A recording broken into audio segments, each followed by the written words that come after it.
Ladies and gentlemen, welcome to episode 36 of the Not a Bad Podcast. And I'm just doing that for effect because I think that's fun. It's currently 8:26 p.m. for me here on the 10th of December. But for the lads in Invirulant, a gore slam, vaguely anime themed band with at least their merch. But nonetheless, a gore slam band from Havasu City, Arizona, an AZ local slam band, man. We're finally bringing it full circle and hosting an AZ local band on the Anatomy podcast. Like, whoop-de-fucking-do. Let's go. Happy to be here. So, for those of you who are familiar with the formula of the podcast, we have the first section, which is kind of like the documentary section of the podcast. We talk to the three folks we have here, that being Brandon, Derek, and Triston of Invirulant. We're going to be asking them and having them tell their story as musicians. And I mean, after all, the Anatomy podcast itself was inspired by the Brand of Sacrifice Lifeblood album premiere show, because that video to me is iconic. That's why I based a whole fucking podcast off of it after all. So, and then in the second section, really, we will be asking them questions as a collective band. Imagine Invirulant is indeed how it is defined on their Facebook page, which I thought was really funny, gentlemen. Absolute, kudos to you for that, for like giving it three different definitions as a noun.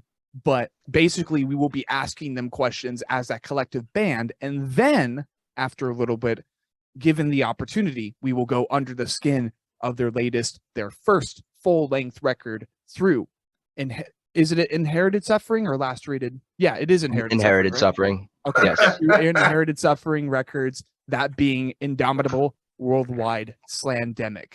Given the opportunity, we will dig under the skin of that, go into the lore of this record a little bit, and talk about any stories behind the scenes that were going on during the creation of this record. And then, after all that, we will be asking them what we should be expecting going into the end of this year, which we only have 3 weeks left now, which is crazy. 2 or 3 weeks, not even that. And what plans they have going into 2023, their intentions, what is set in stone. And of course, let's go ahead and constrict that a little bit to what they're able to publicly discuss.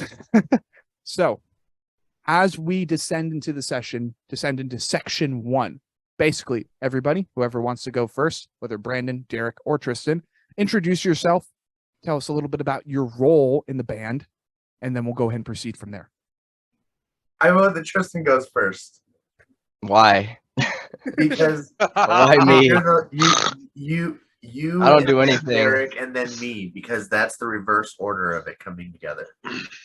Yeah, okay, I guess. I was the last one. So, Brandon approached Derek, and then Derek approached me. I had already vaguely known of Brandon. Like, I had met him before, but we only became friends, like, going forward from there, which is a while ago. But I'm not sure, like, I'm a bassist for sure, but I pretty much do anything that is required. As far as what's actually, like, laid down is the bass, though. I also recorded the vocals, and me and Brandon heavily, went through those and, like, made our own patterns. So me and him did that together, too, as far as that record. Okay, sick. And then, Derek, you go ahead and go next. Give us a kind of elementary school level introduction of yourself, what you do for the band, and yeah, we'll go from there. Look at his eyeballs. Hey. He's like, the fuck? I'm not ready. All right. Hey, is this thing? It's not like centering me in the thing or whatever. Is this Am I thing messing on? up? You're fine. It's just... Oh, whatever. All right. Oh, maybe it won't do that for myself, just for you dudes. I don't know. Anyways, hi, I'm Derek. I'm a space cadet, guitarist, songwriter, and my job in Invirulant was to create something that would be a canvas for Brandon to lay sick vocals on. I worked very, very closely with Brandon on it. He would hum me things and I would riff it out. I did all like the main structuring of the songs. The other dudes definitely helped a lot with everything, but I would say I'm the guitarist, songwriter, Triston's co-songwriter, and Brandon is vocalist. All right, sick. And then, yeah, of course, obviously, you've already been given an introduction, but go ahead and speak for yourself, Brandon. Yeah, so it's funny because both of these guys, both of you, are pretty multi-instrumentalists. I mean, they both have solo bands where they do literally everything. So it's really fun having people that aren't, just like, oh, I can play this instrument really well. It's like they can, I can talk to either one of them and get ideas out. It's made the creative process a lot of fun. I can only imagine, man. And especially very much similar to folks that we know on the channel, such as Alex Savigny. You shout out to him because he is currently my go-to guy when it comes to producing, mixing, and mastering for all things Blind, and my vocal covers as well. And my mic is, for whatever reason, getting really loud. So sorry about that. That's Gain. No, what are his bands again? Alex Savigny, he does the White Bear Project, Litterbox Massacre. Litterbox Massacre, Artificial Pathogen. Yeah. Yes, exactly. That's cool. Yeah, he used to be under that label that I was with when I was with Chugcore too. So he's cool as fuck. No, he's great, and he's been nothing but patient with me in my bad communication when it comes to the creative process of what will be Blind Without Our Failures and its first debut single. So absolutely shout out to him and his patience in the creative process behind what will be my first band, which is super awesome. Can't wait to release that. But it absolutely it is an amazing process when not only are you forging an internet band with a couple more musicians, but also multi-instrumentalist, and two at that.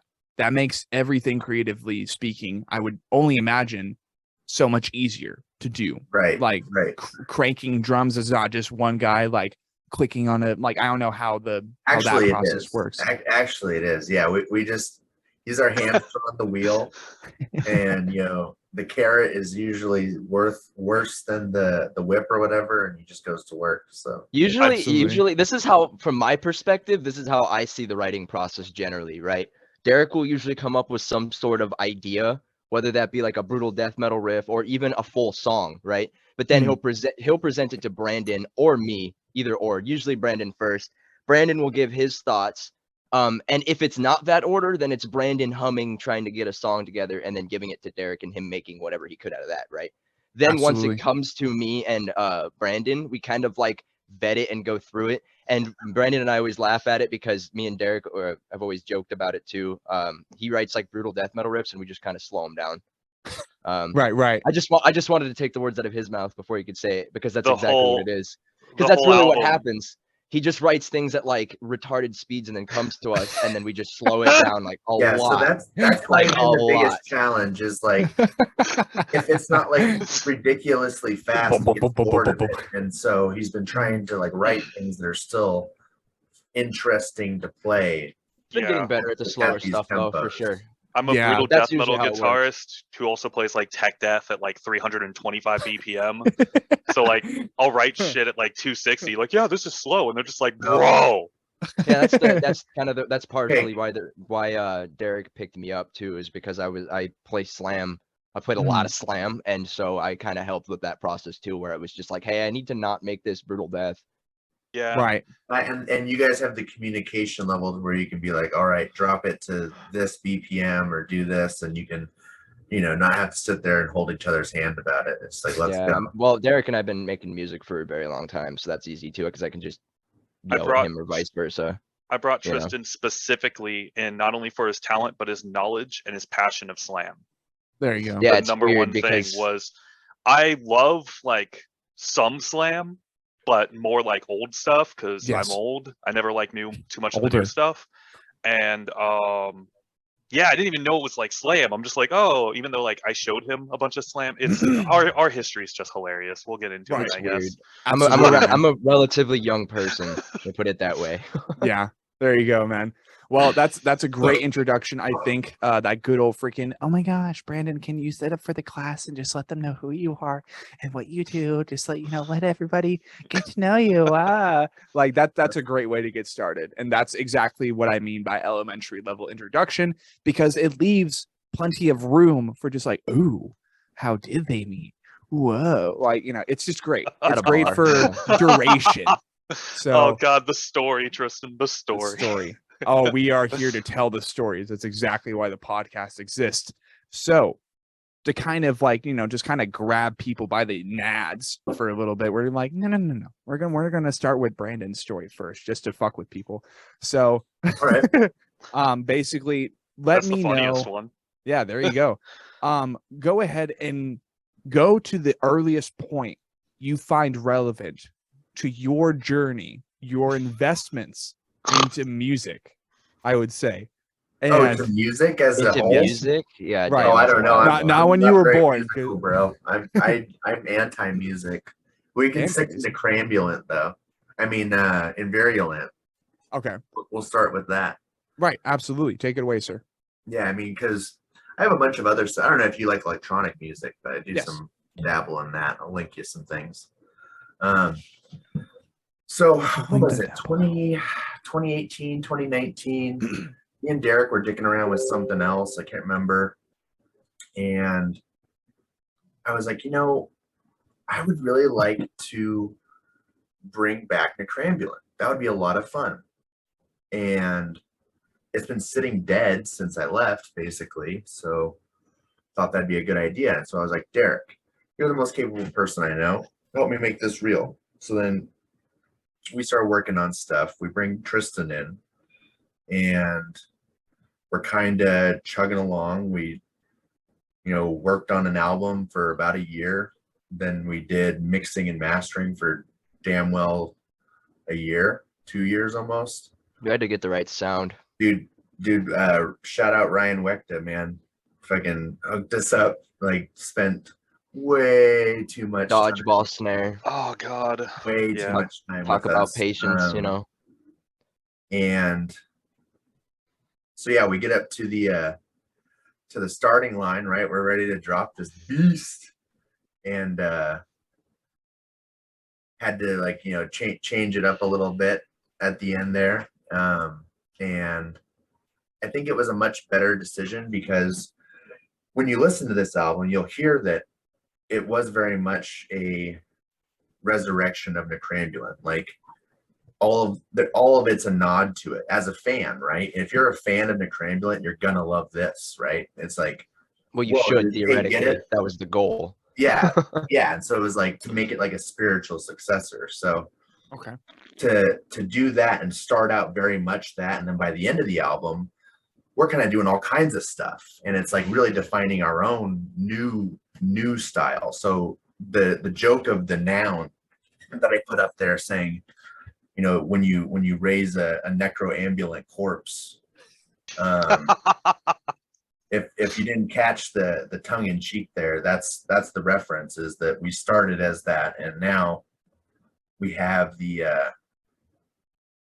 really the free license to do whatever the hell we want, and there's no pushback. We can get into all that drama because it's really funny. There's a lot of it, but I really don't want to. I want to mention that too, but Brandon, before we get into it, it's funnier to me because like now that we're on like record of being able to like see a recording of it, it kind of sucks that like nobody except for us three will ever hear the versions of the songs with the stupid clips, not the serious stuff.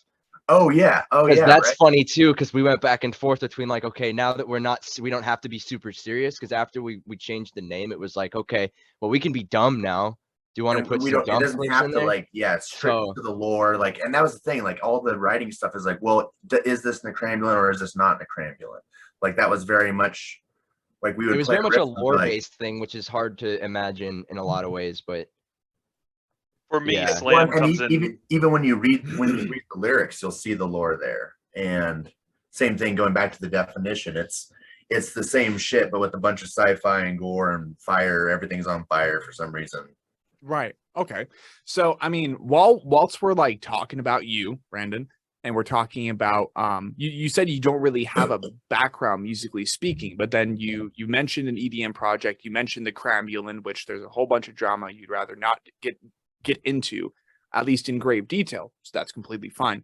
If anything, let's go ahead and rewind a little bit and let's talk about your EDM project and like maybe where that started, because obviously that eventually led you into wanting to become a heavy vocalist and then wanting to become the part of the Crambulant. Well, I've always liked hardcore and death metal, coming more from hardcore and like scene grind and shit.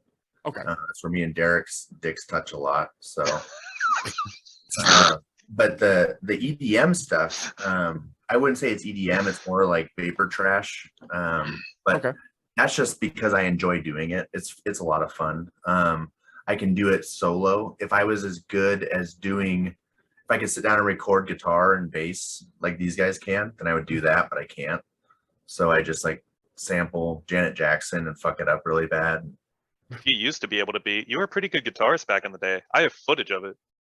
I played a guitar once. There's recordings of it somewhere. So right. Well, if anything, like, how'd you end up getting started with that project? Even if it's like not your per se your pride and joy now, like what was the spark for like first getting into your vapor trash project? Well, so I do a lot of black metal. Okay. And as part of that, like I eventually just getting into more and more just straight noise, right? And I had a drone thing that I was doing, and I slowly transitioned from doing things all analog to doing things in a DAW. And that was the transition, basically. Right. Okay, fun. I've run in a bunch of synths and pedals and like a wall of cabinets. That room was sick. Yeah. So if anything, we now, kind of collect a record of you performing on or like trying to create for a vapor trash project. So if by musically, like you said, you don't really have a musical background, if that means that you weren't really that thoroughly involved into music theory or anything, you're obviously a vocalist for this project. So what ended up getting you first into vocals? Like, that's the most fucking like basic in-person interview question. It sucks to keep going back to this shit, but so going back to Necrambulant, my homie Garth, we were both working at Home Depot like 12, 13 years ago, something like that. Okay. And I was walking around singing Lord Lord dumb shit. And he came up to me and he taught me how to do Angry Turkey. He taught me how to do all my guttural shit. And he was the vocalist of Necrambulant. Okay. And he passed the torch to me. So that was like my kind of introduction into this. And that was like, whoa, biggest thing, ever for me. So right, exactly. Bro, you were never in Necrambulant. You were an amazing vocalist before Necrambulant, though. Like, and me and Derek had stuff, yeah. And I had other projects with other people. I mean, there's been a bunch of things. Let's talk about that. If you're down to, if you're not, that's completely fine. Here's the thing, and I tell this to people all the time. It's like, if you don't record, it's not real. If you don't have any record of your existence, then it doesn't count. I was about to say, Sean, it's like it's kind of hard to discuss they play that every Friday. They go and hit void. it hard, dude. And it's like, right. Okay, well, what happens next year when you stop playing? I can't hear your music anymore. It local bands in Phoenix, we were in a few of them. Right. Yeah, I was gonna say that subject is like a void for them because there's just so many of them. It's even for me too. I mean, it's fun. You laugh at it, but it's true. You know what I mean? Mm-hmm. And mine's on record. Mine's like Metal Archives. Like, you can go look at it and you're like, oh my God, that's absurd. You know what I mean? Mm-hmm. But your guys is like mostly underground, where it's like most of them don't even come up. You know what I mean? Right. Well, if anything, Derek had like a pretty interesting one called At Dome. I don't know how would you classify the music of that? It was like post they progressive call it black metal. The band name is called so After the Death I of put Man. up what was it, like a Tinder ad or something for you? And Jesus I was like, Christ, it was Craigslist, you bastard. How do you describe it? You're like the most pretentious asshole post that you'd ever seen. You're like, this is either like the worst person or like an absolute best person. I mean, I can go into detail when he asks me about all my background stuff, because I'll tell our story just fine. Absolutely.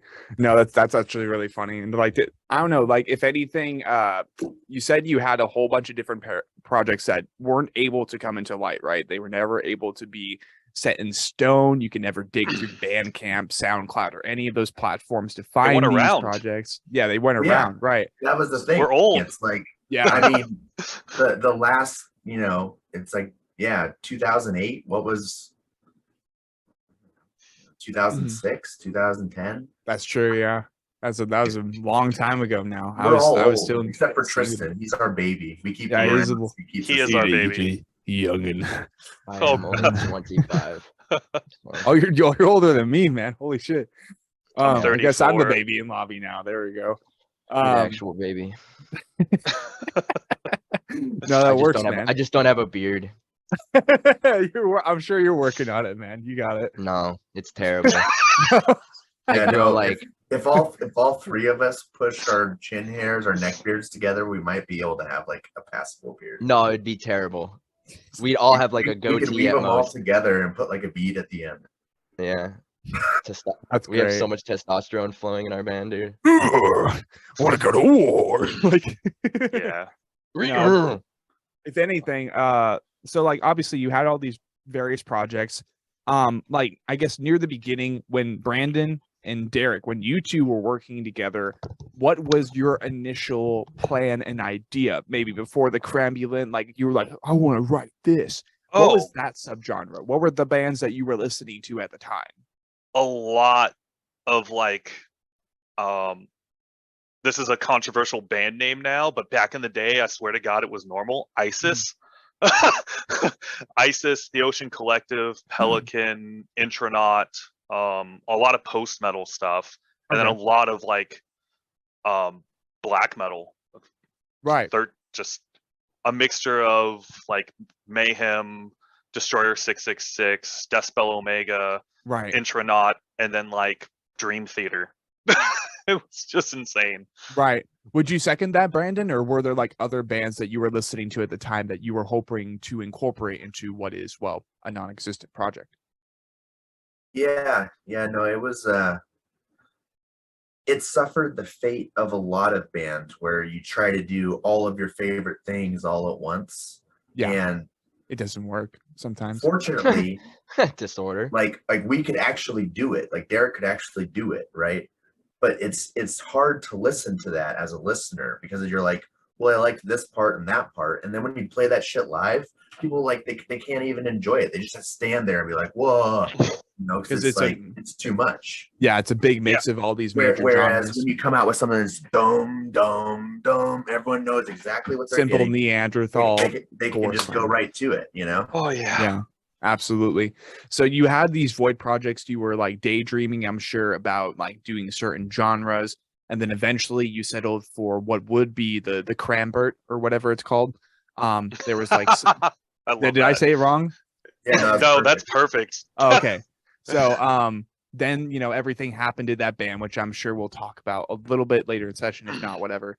And then you eventually got into Invirulant. Would you say, Brandon, that any of the We keep laughing because you're saying it wrong. I gotta on purpose. I gotta clear up the record. We have a Discord, and so we have the argument with Discord all the time. I don't know why our own people that listen to us are arguing with the people that made it, but it's Invirulant.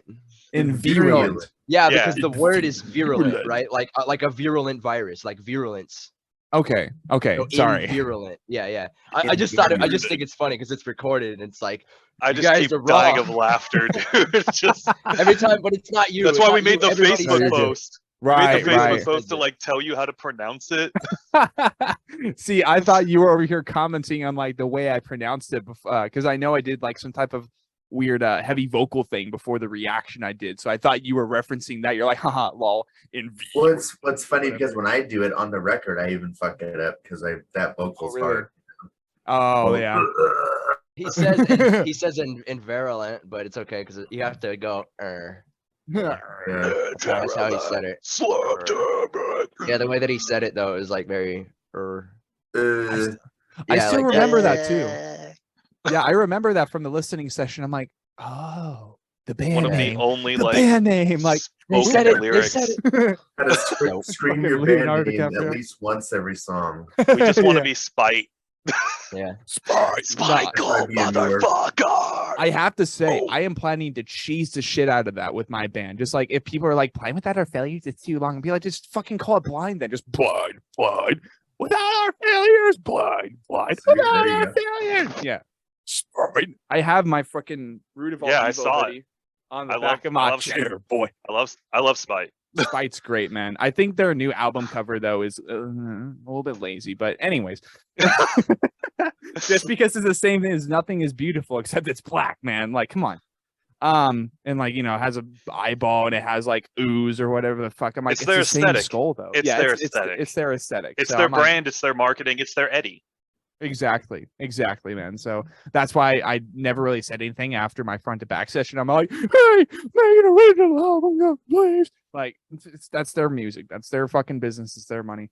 So as we return to the matter at hand, the conversation at hand, obviously, like there's been this big old journey so far, whether with your EDM project, your kind of Void band projects, and then eventually became the Crambert and Invirulant, and you know, everything that's happened so far. Would you say, Brandon, that any of the prior projects that you have participated in have leaked their way, musically speaking, into what Invirulant is? Or is it a completely different animal? Well, other than it being made to be what it is, I mean, it's at this point, no, not really. It's a chance for us all to do something that's kind of different. You know, Derek doesn't really write slam, or like you said, he's a brutal death metal guy. Yeah. The combination of us three, as far as even without our musical influences, weirdly, well, I mean, it is because of our musical influences, but they almost don't leak into Invirulant, if that makes sense. They're almost like the combination of all three created this weird fucking like metal hip hop thing. Because like when I listen to Invirulant, to me, it's not even slam, and I think I can say that because I actually have like I know what is slam. You know what I mean, and I know it. And when I sit there and play Invirulant, it feels very much like there's some really heavy parts, but it's like there's slam parts. For the most part, it's got this just like I don't know how to just, you know what I mean? That's why I was like metal hip hop. Like I don't know how it's to like describe it. Caveman Neanderthal death metal, just like like yeah, it's great. It's great. I love it. It's absolutely like IQ lowering, just like Party Cannon. Shout out to them because they were like one of the first slam bands we've had on the podcast. But I guess aside from the Crambulent, which is something that we were trying to actually like structure it around, I think we can actually genuinely say though that probably the only other bands that would probably go in there is stuff like, specifically we reference stuff like Vomit the Soul. I still on my behest, actually. That was what it was. Like when we were talking about Wekta, because my bass tone is always in pursuit of that, you know. So when you're talking about like different like leaks at, like into different stuff, it's not really our bands, it's the bands we've always been inspired by. Yeah, and then that's more or less what I'm talking about too, whether your own projects or like other bands, but more or less that will be, yeah, I see you over there. This is definitely like one of the biggest. I found these dudes right around probably a year after knowing Brandon, and then he's just like, yeah, that's my friend. I'm like, cool. Fucking flex much? Okay. Like we were writing the early stuff, you know, and he was like, oh yeah, I was sending it to Andrew and he really likes it. I'm like, the dude at Cerebral likes my music? He's like, that's cool. Yeah, it's great. And I'm like, I don't know how to process this. That's always great. That's always an awesome experience, is when like you're associating with bands and you're like getting into these certain bands. That and then happened, you know, so many times. It was first it was Cerebral, and then it was us getting signed to Inherited. So then Alex, God of all, this project has a lot of like really interesting just happened to come together, you know. It's like, okay, well, I guess it's the stars have aligned. A prophecy has been foretold. No, I like it. I like the sound of that. Well, if anything, as we are preparing to wrap up the, you know, Brandon section, basically of the podcast specifically, what I'd like to do, Brandon, is go ahead and pluck off of you 5 characters from these categories, either bands, albums, people, or even like singles. Like maybe there's a couple songs that you just like can't get enough of no matter what. And more specifically, 5 characters in those categories that have inspired you as a vocalist, inspired you to maybe do your Vapor Trash back in the day, the Void projects, or, you know, and especially because that's what the podcast session is about, anything in Invirulant, because Triston himself said that, you know, it wasn't really the previous projects that leaked into Invirulant, but what are some bands, what are some artists, people, like even philosophers or maybe your biggest supporters that helped you kind of really push forward and jump into getting this project kickstarted? I don't know if that was complicated. No.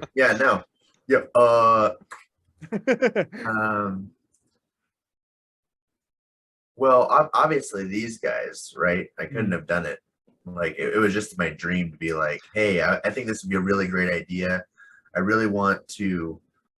It killed me how bad the Derek's got a heart up for you, bro. Huh? Derek had a heart up for you, bro. Yeah, I know. It killed me how bad that album sounded. Our recording process was kind of shitty, and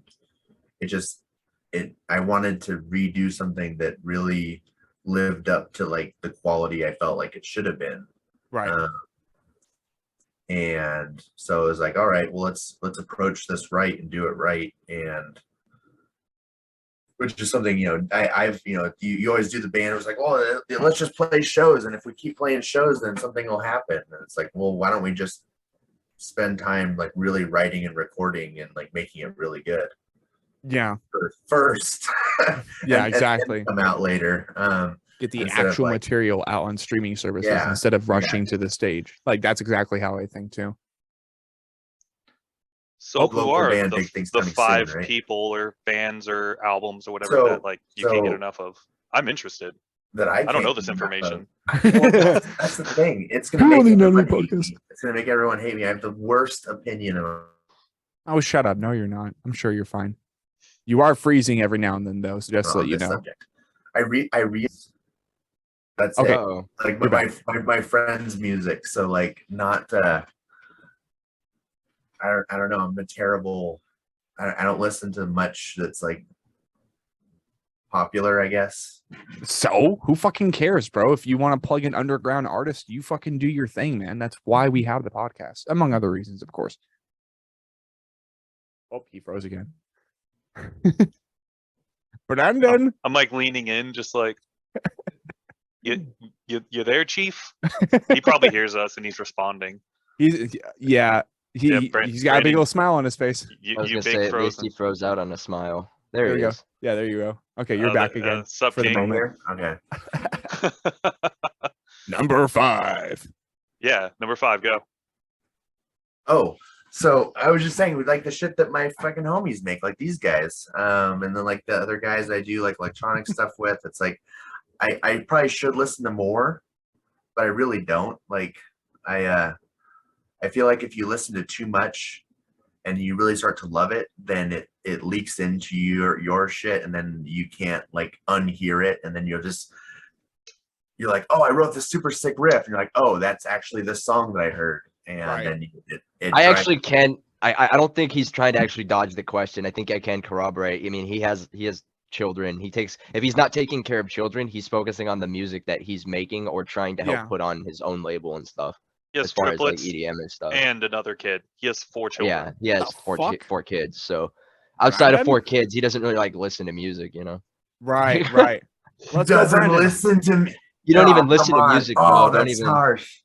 Just you know what I mean. Just shots fired. Yeah. He's not out on YouTube looking up new shit, is what I'm saying. Are you kidding me? He sends me links all the time. But that's not. It's just kind of coming to him. Yeah. He's just finding that shit. I feel like that's more marketing and research. Yeah, I took a break from the internet for like 10 years, and so like I'm coming back and like trying to like get on board. What's blowing my mind is everyone's doing like the fry thing, and I'm like, why fry gutturals? This doesn't make any sense. This is counter, and I'm like, that doesn't make sense. They should all be false. So what a real guttural is, Shob? Like that's probably. Yeah, of course. Yeah. Right? You afraid to be loud because wife and kids sleeping? No, I'm out in this workshop right now. So. Oh. Then show off. Unleash. Oh, it cuts out. Oh, it cut out. Oh, yeah. It's cutting out. You're too brutal. Fuck you, Brandon. Yeah, the Mike's like, you're too brutal. We have to be dated. Did it come through or no? No, it No, cut it's out. cut out. It's too loud. It's too Really? brutal. Yeah, do a Yeah. tunnel. See if it cuts. If it cuts. No, I see it He cuts out. immediately cuts. It's because it's too He's loud. so loud.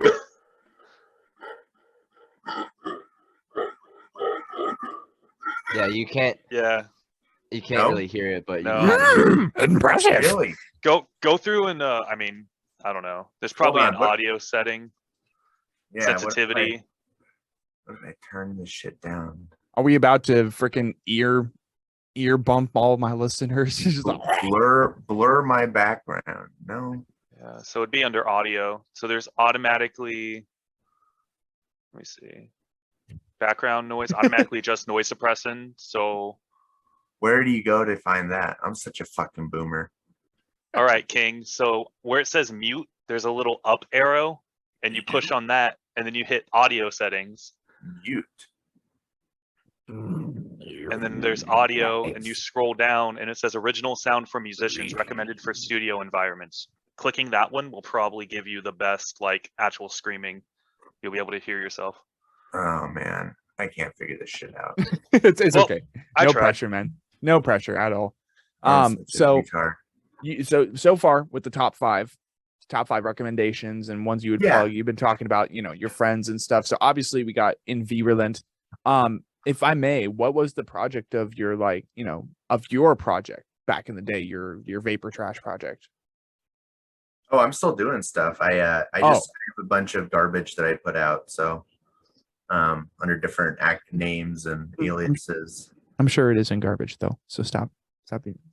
It's be pretty nice to good. yourself. Some of it is it hits the ear different, but it just depends on whether you like or not the genre. But he sells. Right. He sells. Like kids It- love it. So It's aggressive. Okay, interesting. I did a big Latin American festival over the summer. It was like a 30-hour stream. That was pretty cool. That's longer than a day, bro. Just- Yeah. That's actually pretty Yeah. cool though. I like that. Okay, It was so the- right, knocking out number 5. Let's go ahead and do 4. What would be your 4th place recommendation, whether it be a band, an artist, a person, anything like that? Pressure. peer pressure, collapse. Peer pressure, collapse under intense Yeah. stress, and say something, man, please. I don't know, but I don't know. Really, honestly, Do it for the content. Hit it for the gram. For the bond. I love summoning. I probably listen to them more than anything. Summoning. Okay. Would you say they are your favorite band of all time? I would love to know that. Probably Summoning. that. Really? Or, yeah. I mean, the new album I wasn't super stoked about, but when you have 6 other ones that are perfect, then it's like, okay, whatever. It's like, okay, I don't mind. You just try Yeah. again next time. So, yeah, I like a lot of black metal. I probably listen to more black metal than anything.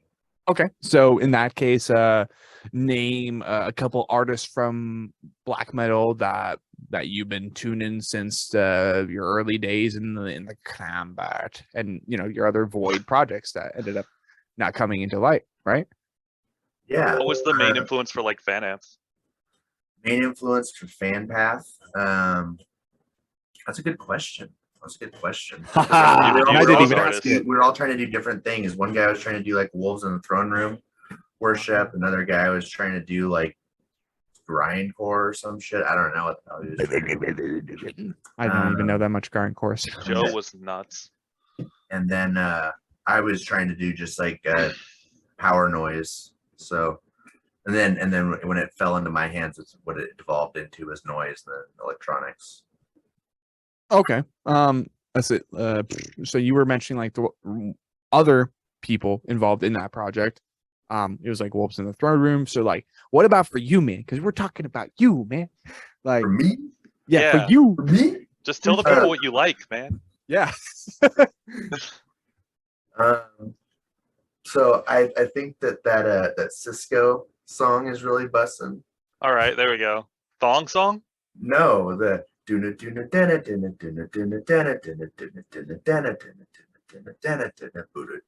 know it. It's the whole song. Which one? The Hold What- song. Was it when he was in like Drew Hill or?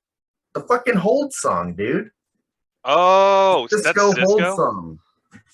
That's Cisco. Yes. Not Cisco the rapper. I'm talking. Oh, my bad, dude. Cisco Hold song. I'm just like when he was in Drew Hill, like the Wild Wild West guy. Like I hear that one in my head a lot. Okay. You don't know what I'm talking about? So he's giving a shout out to that hold music. He's just Okay, so after that we have 2 more placeholders, and I mean, shit, dude, if you have like a philosopher that you like, if you have an author that you enjoy, like anything like that, man. who's your that has favorite been just- vocalist? How about that? Yeah, there you go. Who's your favorite vocalist? God, he's a better Um, interviewer than me. Yeah. So my favorite vocalist. I'm good at wrangling Brandon. That's all I'm good at. I've gotten to play with a lot of my favorites, which has been really cool. And it kind of sucks because you get almost disenchanted a little bit because you like Yeah. worship them after you hear it so many times, and then you see it live and it's just like not. And then I don't know, there's like regular dudes, you know, it's Yeah. just not magical anymore. Right. Never meet your heroes, but who would it be? Yeah, who would be a hero? Who was your hero I need a before you met them and then hero. it was destroyed? Yeah, right.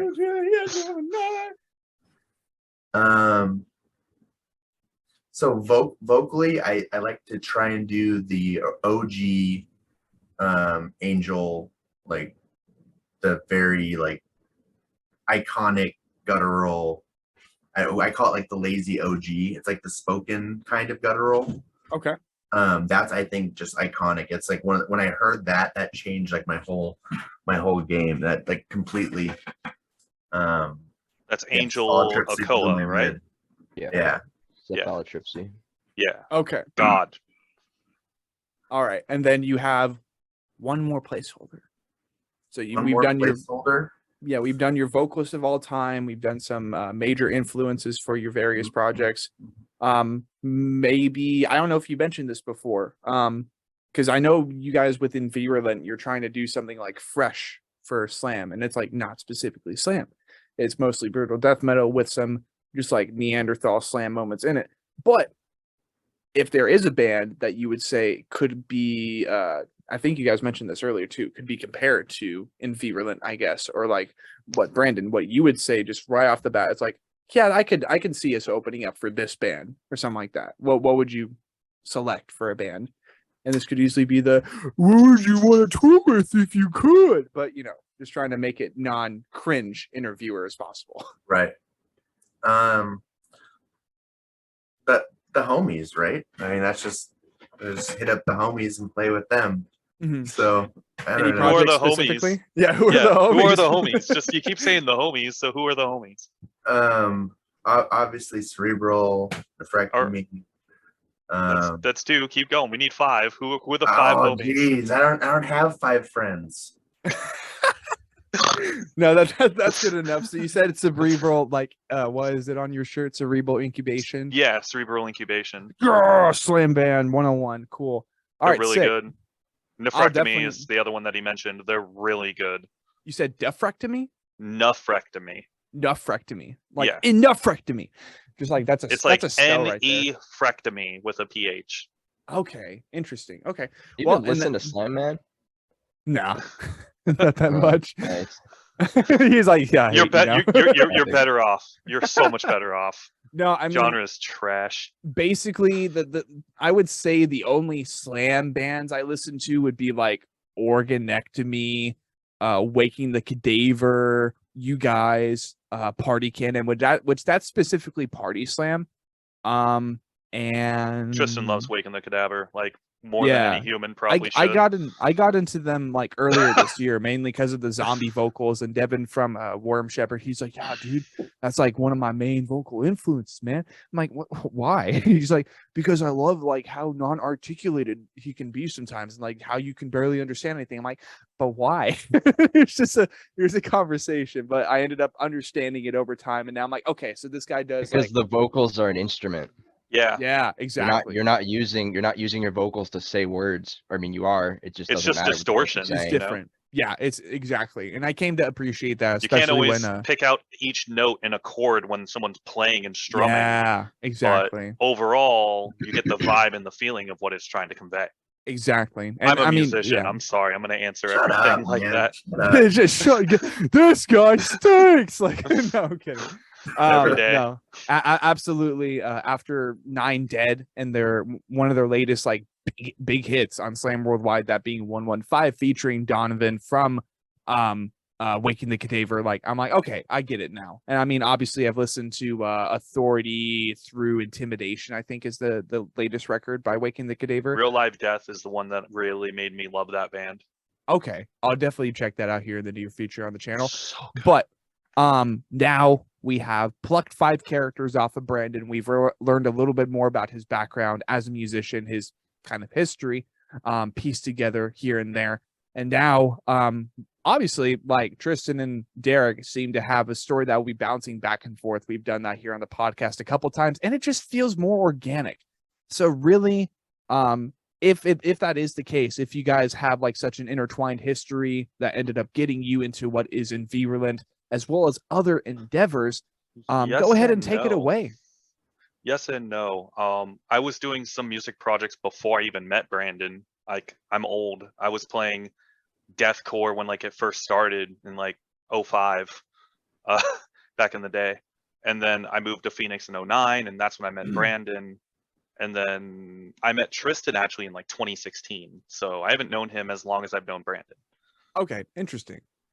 Well, if anything, Derek, start us from the earliest point in general, really, that you're willing to talk about, just as far as like where you were born, like All right. how I got you grew up stories. and shit. Yeah, there you I'll go. go Sick. off. Go off, champ. All My right. name is Derek. I grew up in Huntington Beach, California, and I got into metal because my dad just always showed me metal. Like, that was just his thing. He was an 80s dude, listened to like Metallica, Slayer, Iron Maiden, Black Sabbath, Queensryche, which would be probably one of the biggest influences for me in later years. So I was in like 2nd grade, like drawing pentagrams and writing hella weights on binders. Like, I was like the scary kid. And just musically, it just progressed. I had like family friends that listened to other stuff. I remember I got like really into Korn in like the 90s when Life is Peachy was coming out. Yeah, Like, I'm old. Mhm. But even then I was like a kid. Like, I was born in 88, so that was 90 something. A big revolution happened in like 7th grade or 6th grade when I found Slipknot. Mhm. And I had just started playing guitar maybe like 2 years before that, or like a year before that. Yeah. And I just fell in love with like how angry it was versus like all these like boomer bands that like I was listening to. And from there I found metalcore, and I started going to like local shows. My very first local show was like Curl Up and Die. Yeah, just crazy. I mean, they're from Vegas. They're like screamo, mathcore, whatever scene Mhm. stuff. And then that kind of led me into just this world of like hardcore and death metal and grindcore and all this other stuff. And when I moved to Lake Havasu City, I was an okay guitarist in California. I like played a lot of metalcore. I learned like all of From Mom to Ashes by ear. As I Lay Dying, Black Dahlia Murder. Like, I was able to play this stuff. I moved to Havasu, and it's like all of a sudden I became this like small fish in like this in like a fishbowl. Like, Yeah. there's just no other real like musicians or guitarists here that frankly could keep up. Yeah. And that was 2005. And I was playing with this metalcore band called Damascus because they were Christian guys. And they were like, yeah, like, it's a biblical city, like, it's this. And I was writing material with them, and we went to band practice at this guy Thomas Branneman's house. And that's how I met the band that I would be in for like 4 years, called Bodies Left Burning. Shout out to Owen Dowden. He was the drummer of that. He's still keeping it going, actually. That is still a band. They are releasing an album sometime soon, which is ridiculous because of how old the band is. They were Yeah. even a band before I joined. But through that, I made a bunch of connections in not only the industry, but like friends. Like, Yeah. Bodies Left Burning became best friends with Knights of the Abyss in like 2006. Mhm. So none of us knew how big Knights were going to get. None of us knew, any of this other world. I played with Suicide Silence, Winds of Plague, Carnifex, Burning the Masses, like when they were all like little nobody bands, because that was just our local scene. That's We'd cool. book shows in Havasu, we'd bring them through, we became friends and stuff. And yeah, so when that kind of got to this point of it wasn't going how I wanted, and my life in Havasu just wasn't what I wanted it to be, I got an offer to move to Phoenix. This is where Brandon started that conversation, like kind of about like an asshole, you know, post or whatever. Is I was on Craigslist and I was looking for musicians, and I would go and jam with these dudes, and I'd play, and they'd be like, "Whoa, holy shit! Oh my god, dude! Like we gotta, whoa, guys, come in here!" And I'm just like, "Cool." Yeah. And they're like, "Yeah, man, you got the gig if you want. Like, you know, we practice, you know, this day." And I'm like, "Oh, well, how often do you guys practice?" And they're like, "Oh, well, we practice once a week." I'm like, "No, your instruments." And they were like, "What?" And I was like, "Oh, so you guys aren't gonna get better. You guys aren't gonna get good enough. You guys aren't at like this level that I'm trying to reach." Yeah. So I went on and I made this like stupid post about like, don't waste my time on Craigslist, and like no responses, of course. Who wants to respond to a fucking asshole? Yeah. And then I'm scrolling through and I see an equally as asshole post.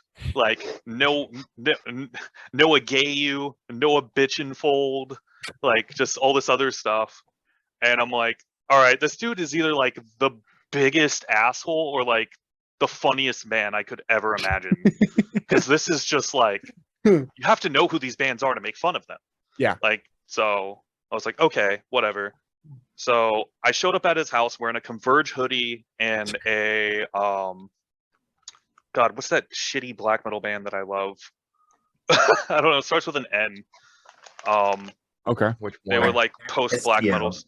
Yeah, Knock Mystium. I fucking love them. How the fuck did you guess that one? Jesus, man. Because he knows the story. He I knows know, how he but met me. it's just funny as fuck. Cause like I was trying to So, remember that one and I couldn't. It was a Knock Mystium shirt and a Converge hoodie, and I opened the door and he invites me in, and his girlfriend at the time, now wife, was like, "I made cookies or muffins or something. You want some?" And I'm just like, this is such like a juxtaposition from like what life I thought like this dude would have. Mm-hmm. And we just like hung out and talked, and we realized we liked all the same bands, and just it was like, okay, you love Converge, okay, cool. You love Gaza, okay, cool. Like we bonded over our love of like metal and hardcore, and like our mutual love of like black metal, and just like these really obscure bands that he was like, hey, no one in this town like listens to, and you're really cool. Like you're my. I felt like I was like this like trophy wife that just appeared in the city that he was like, this is mine. Yeah, I mean, So then he introduced me to a guy named Paul Benson, who shout out to Paul. I love him. He ran a venue called Club Red. Yes. That was the owner. The owner is Paul Benson. I met him when he was an intern at that venue when it was on University in 101 by Waffle House. Yes. Fuck yeah. No, I love Club Red, man. I fucking miss Club Red so much. It depressed me so much when they shut down. We all do. And so when I met Brandon was like, you got to meet Paul. You got to meet Paul. And I was just like, okay, I'm scared. I'm nervous. Like, you're a really cool dude, but who's this Paul guy? And I was talking to Paul on the phone, like as he was like on his way to the thing, and he was like, so like, what theory do you know? Like, what this? And I'm just like, none. Like, I don't know who like, sorry, bro. Like, I just play. And like, he was probably just not impressed at all. Paul shows up, and I'm like, here, man, go ahead and play. Like, let me see what you can do. And he plays, and I'm like, wow, man, that's like really good, because it was. Then I play, and the words out of his mouth are "fuck you, fuck you, fuck you, fuck you, fuck you," and I'm just like, what? He's like, you can't say I'm good and then do that. Fuck you. I'm just like, what? In a good way or a bad way, man? I don't know, Brandon. Elaborate. Yeah, no, yeah, I think that's almost, yeah, that's 100% accurate. It was a good thing. So we started writing material together, me and Paul, and I was like, dude, I've been really into like the Ocean Collective and ISIS a lot, and he was like, no. He's like, yeah, he listened to Intronaut, and he listened to that song, The Reptilian Brain. It's like a 15-minute song, and he was like, it's just, I love the way it develops, and like it does all this stuff. And me and Paul just started working and writing material with Brandon, and we went and jammed at this practice space. We met these dudes. Everyone in Phoenix already knew them, called Depraved Heretic. And that's how I met like the local Phoenix scene, was through Brandon. Right. Through Brandon, I met Depraved Heretic. Through Depraved Heretic, I met Andrew Brashears and Lloyd and Flynn and all these other people that, you know, I'm mentioning them like they're like real people, which they are. But in the grand scheme of things, no one knows who the fuck these like people are, except for like Lloyd, because he was the vocalist of Monumental Torment. Okay. Which, you know, amazing band. And Flynn makes guitar pickups now and stuff like that, so he's doing good. And Paul, everyone went off and did their own thing. But we were in a band together, and then some tragedy struck, so I kind of had to exit myself from Phoenix, exit my life from that. And then once I kind of had my life back together and I was able to move back to Phoenix, all these dudes who were like, you know, giants working with me had all found their own things. And I was just like, damn it. Brandon was doing Necrambulant. Paul was the singer of Unholy Monarch. Flynn was in a band called Cave Dweller. And Joe was also in Necrambulant. So it just kind of fell on this, like, I don't want to say dark period of my life, but it just came on this, like, I just started writing album after album after album of different genres, hoping for someone to want to play this music with me. Right. Seriously, from like pop punk to emo to thrash to death metal to black metal to grindcore to anything. Like, I have, it's not an exaggeration, a surplus of unreleased music that is criminal, that my friends are all mad at me about. I mean, dude, shit. Hopefully we can see the light of any of that material someday, but we'll see. So, and then I was like, okay, no one's going to play my music. It's fine. I'm just going to start looking for ads. So I talked to, there's a few people. One of them was a Lapse of Ethos, good friends. They were deathcore. Oh, and I went and I tried out for them, and I was going to get the gig, but then Nico wanted to switch from bass to guitar. So then they needed a bassist instead of a guitarist. So then I tried out for a band called Avarice, and this is how I met Triston. Okay. So this is now 2016. I've been just, the last public thing musically I did was like 2011, and that was with Brandon. So it's 5 years of basically radio silence on my end.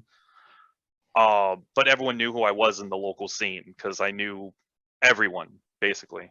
So I start trying to, I play with Avarice for a little bit, but things just aren't working out the way like I necessarily want.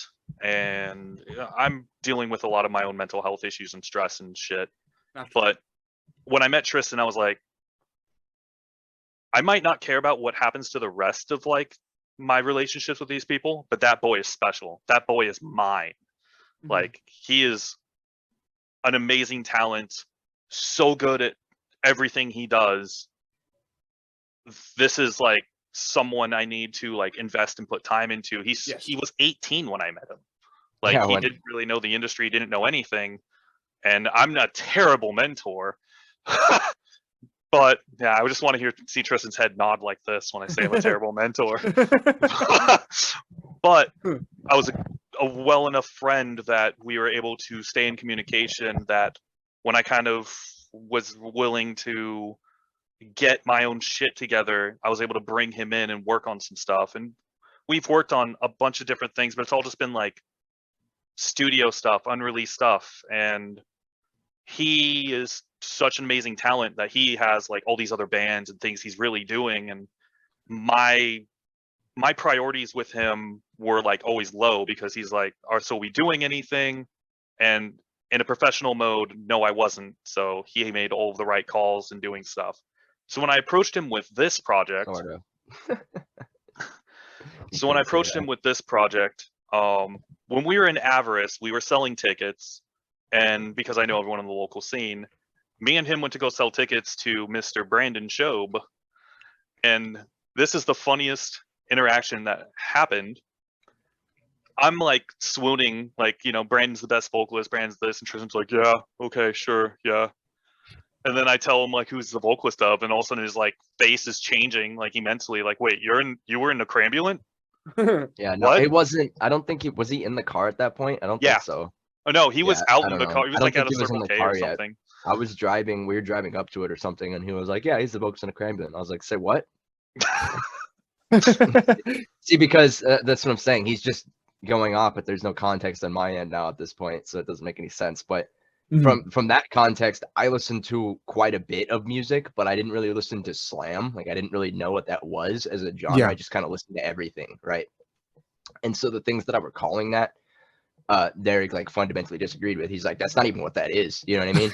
But then there I were showed other him things that a lot I of knew. bands. I did know what Necrambulant was though. That's what was weird about it. Maybe because they were local. I don't know. It was one of those things where I found it in a rabbit hole, you know, like on Yeah. YouTube. And I was a big fan of that band. And so whenever Derek told me that, I was like, what the fuck? No way. Like, you know? And That's then, awesome. yeah, and then Brandon went out when Brandon was in the car at some point, either when we were going to or from somewhere, we had sold him tickets, We went to Circle which- K. which was, like, right Derek down the tells street. me that he did show up, but I never saw Brandon that day. So I don't know if he actually even showed up to that concert we sold him tickets to. He That's the did. funniest He was in part. the back. He just, you know, says that, he's but I way too never cool. saw him. So I don't know. I never talked to him, Yeah. but I didn't really know him, right? But I only met him at one time, and he had done he had done vocals in the car for me, and that was like the craziest vocals I'd ever heard in my fucking life. So Yeah, my exact words were, "Hey, Brandon, do the Travis Ryan thing," because he, before anyone was doing these like tunnel fry vocal Yeah. things, like Austin. well, then he did a Predator though. That was the thing. Oh, that I was yeah. impressed by. The fucking Yeah. Predator, bro. Oh my Because Yeah. it god. wasn't because there's a lot of really low intensity Predators out there that are I mean they sound good too, you know, but his are not. Basically, And neither are Brandon's mine. loud. Everything Yeah. that Brandon does, Everything, he's and because loud. he's loud, I'm loud because I was inspired by him.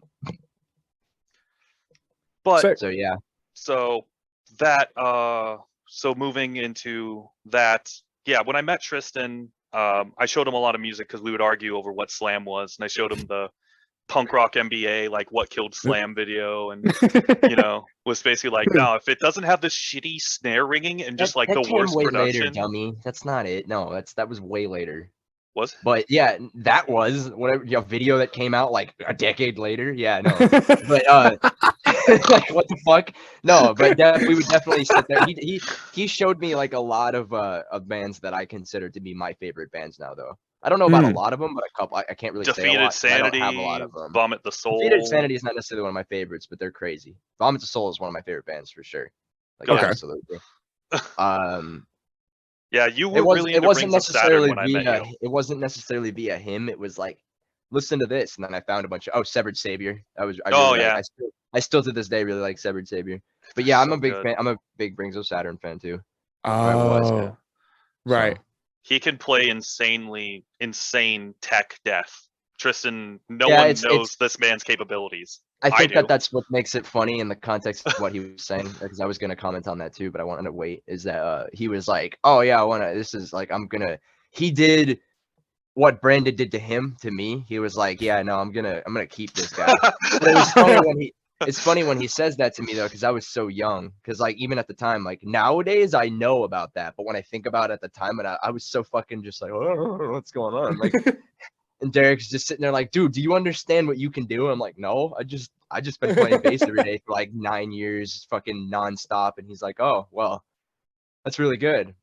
Yeah, like So really good. I tried to do a lot of different stuff of my own, but yeah.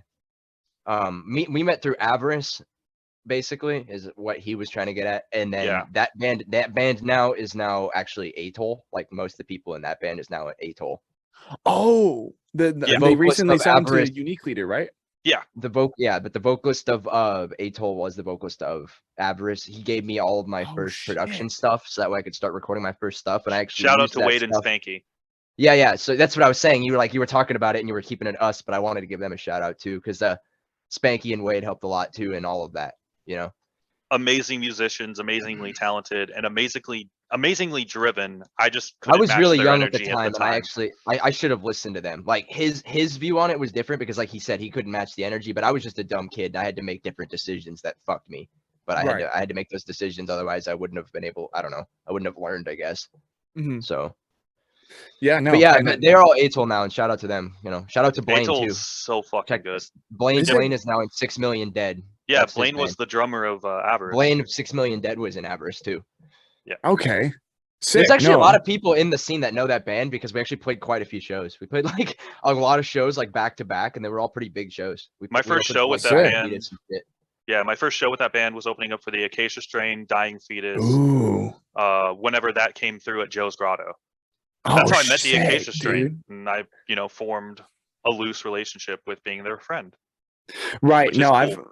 I've heard plenty about like Joe's Grotto and like I think the Green Room or something like that. Like plenty of venues I just haven't been to yet that are like outside of the Phoenix Metro Valley area. And oh god, like I'm only really familiar now with like Nile Theater, there's Auction Pavilion, there's let's see, there's the Rebel Lounge, Pop Rock, Van Buren. Like those Yeah. are really the only venues I've been to now. That and the Nile Underground. So after Avarice, I moved back to Havasu, and Havasu is just a place where dreams go to die. Like, long story short, there's no music scene here. Like, Right. the local music scene is bar bands playing covers, and it's just infuriating because what it was when I was like younger here was like we were bringing Suicide Silence through. We were bringing, Right. Burning Them. Like, we had a working and developing scene, and everyone either just let it die or moved on or whatever. Kingman actually has a really good metal scene. Those are the people who have something going really well. So,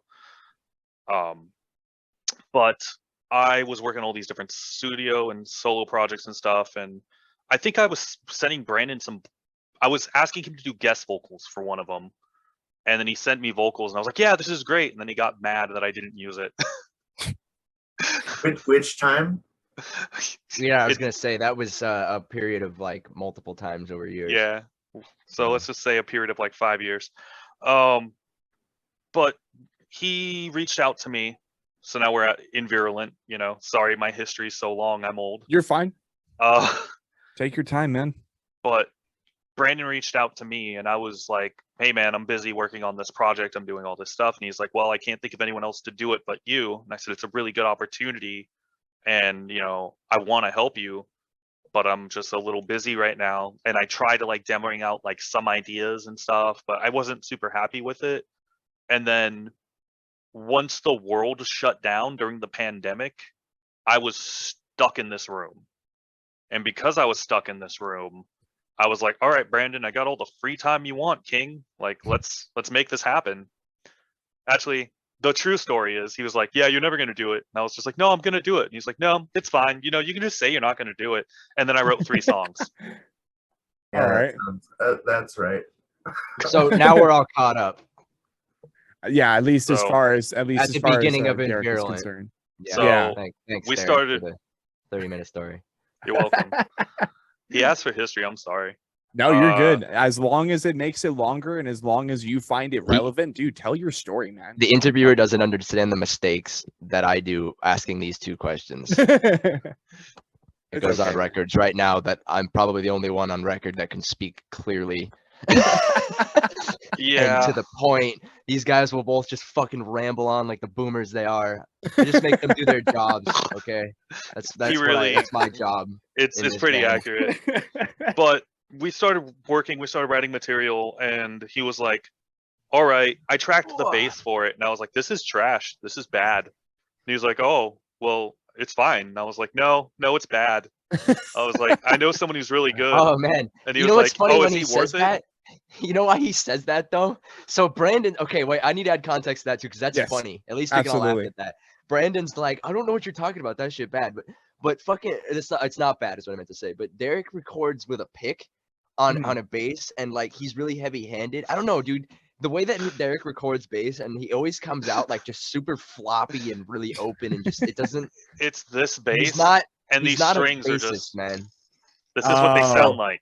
So in his context, his brain was So like, okay, we terrible. want this to be the best music possible. And he's listening to this and he was like, dude, I'm not a bassist. This is not what bass sounds like, So that's the context, because he's basically hearing my voice going like, listen to that floppy shit. Yeah, so my brain is going, who's the best bass player I know, and who has told me repetitively that Necrambulant is their favorite band in the world? And I'm supposed to be keeping this all hush hush. And I'm like, Brandon, can I reach out to someone who's a really good bassist? He's like, well, I mean, if you think He's you like, like he's "Yeah." worth it. I'm just like, he's like, I really just want to do this with you, but you know, if you I want to was bring like, I someone don't up, want to have to talk to anybody. yeah. I don't want to have to meet anybody new. Yeah, he's like, I don't like people. I like you though. I'm like, okay, well, I'm vetting for this kid. He's amazing. And the best part is was like, oh yeah, we actually met each other already like 10 years ago. Okay. Yeah, like do you remember that little kid that was in the back of a car? He played a really big bass in a band that was like a bunch of people that were way older than him. my favorite part of this whole thing was like, we get the bass tracks delivered by Triston, and I mix them and I send it to Brandon, and he was like, so I thought you said this kid was good. Oh yeah, that was funny. Just fucking tearing him apart. He's just like, yeah, can you tell him to turn down that suck knob? Like, I thought he was good. I knew he was lying. He couldn't Well, bear to listen to the fair, beat. you had some pretty big shoes to fill, right? Yeah, Oh yeah, I do. Chad. What the fuck? Chad's legendary. So Right. Yeah, Shout out to Chad for sure. Yeah, I don't feel worthy, amazingly. but at the same time, like I don't know who else could do it. So I gladly take the spot as far as someone who's like, I can step up to the plate. I can step up to the plate to do anything, you know. But it's hard to match that dude. That dude was crazy. Chad founded 3 of the He best started a bands lot in of the Phoenix. best bands in Phoenix. Yeah. Meat Hook, Voremia, and Acrambulant. Okay. Cool. And Rami is fucking insane. So, yeah. Oh yeah, Viramia. Yeah, and now he just Viramia. does Shit. hardcore. Oh, okay. We're connecting the dots, people. This is why I like the AZ scene. There's a He's lot. like- There's a lot of dots. That's what I'm saying. Because Yeah. then there's like, then once that we're at this point, then it's like a spider web. Because at this point A now everybody's fucking connected to each cobweb, other bro. because of the fucking internet and stuff, you know. Because Basically, then now, man. like I'm connected to the Houston scene pretty deeply, or not Houston in general, but like Texas. Mhm. Don't live there, yet somehow I'm in 2 of those bands. You know what I mean? Like, So- That's great, so- man. We brought Triston on board because not only his knowledge and what he offered as like a musician, but his Mhm. knowledge of the young slam scene. Me and Yes. Brandon are both old, and we're like, "What's slam? Is this even slam? Do people like this?" Andrew well, I likes understand it. the but, like, misconception, you know. We didn't That's know the what was thing going on, and Triston was like, Triston held the reins on the whole project. Like, Yeah. basically, I would write something, and he'd be like, "No, fuck that, do this." No, you know, I love that you guys. With it's funny when hearing zero- Brandon and him say With that, dude. zero disregard of my feelings, just like, "No, fuck that, no." No, because I did it to both of them. It's just funny hearing about it from both of them because it's like he would write a You mean riff with and I'm like, full no, too fast. disregard. Yeah, full Mm-hmm. disregard. Yeah. And then Brandon would be like, Brandon would just do a bunch of vocals and I'd be like, no, too much. Like I was constantly just like, you guys need to fucking relax. So, So Glad you if- take the I'm wheel, trying to baby. make slam here. If I was So- driving the Slam. car, So Brandon while we- was in the while seat, we- like humming to himself, and Tristan's in the back trying to give me directions. I'm just like, Where do I turn left? Where "What the do fuck? I You're supposed to turn 3 You exits already ago." fucking missed it. We have to get off the interstate. We have to get off the fretboard, motherfucker. Like, Yeah, that's the equivalent of me saying start over because we've definitely been like, no, we got to go back. We got to go back to the start. We actually have to do that on one of these songs because we have new songs, right? And he sent me one of those songs and it was funny because it's the first time in a while that he sent me one where I'm like, no, 50% of this needs to go. And he's like, damn it. I hate you so much. He's like, damn it. I spent a long time on that. I'm like, no, Yeah, don't like I this thought I rap, thought I bro. Like, graduated from slam school. I'm like, I listen to nothing but slam for like. the riffs are better. The riffs Mm. are better. Oh, cool. I'm glad. The- I'm the still trying to first make a half is good musical. enough that you could just do But that. slam is in the transitions though. Yeah, the thing I don't know how to do. The Big- tempo big- changes, the big brain. transitions, like All the dramatic stuff, you know. all of the Right. parts that everyone loves on the album were 110% things that Brandon hummed to me. He'd just be like, Yeah. "All right," I'd be like, "What do I do next?" He'd be like, "I don't know." Boo doo doo doo doo doo doo doo doo doo doo doo doo doo doo do do do do do do. I'm like, okay, like this. He's like, yeah, yeah, okay. Now You make see it what not I mean suck. though? That's not a slam like- riff to me. Like when I'm playing that on my bass, like dum dum dum dum dum. Compare that to like dig dig dig dig dig dig dig dig dig Yeah. dig dig dig dig dig. Like it's completely different. It doesn't do the same stuff. It's just fucking funny to hear it because it's The like I question love mark those slam stuff, was dude. Brandon too. Jun jun jun jun jun. Oh jun, yeah, we're on whip. video now. We can talk Jun about jun that. jun jun jun jun jun jun jun jun For anybody jun that's jun curious, jun. that riff is called the question mark riff because on the bass I slide. He does a pinch, but I slide, so it's funny for It just me. sounds 'Cause on like someone bass, going, it's like huh? because if you solo my bass, it's dung dung dung dung dung dung. Huh? Dung, dung, dung, dung, dung, dung, dung. That's exactly what it sounds This is like. music. That's the end of music. that's the end of Anthropathic. Yeah. Okay. The last There song you of the go. album. Sweet. Well, I mean, as we're descending really into what will be the end of the Derek section of the podcast, really, just like I asked Brandon earlier, go ahead and give us 5 characters in the categories I Oh, God. provided before. Pressure's So- on. Go. Oh, I got this, no problem. So, my favorite guitarist, that's probably the biggest influence to me, is Kurt Ballou. Oh, right.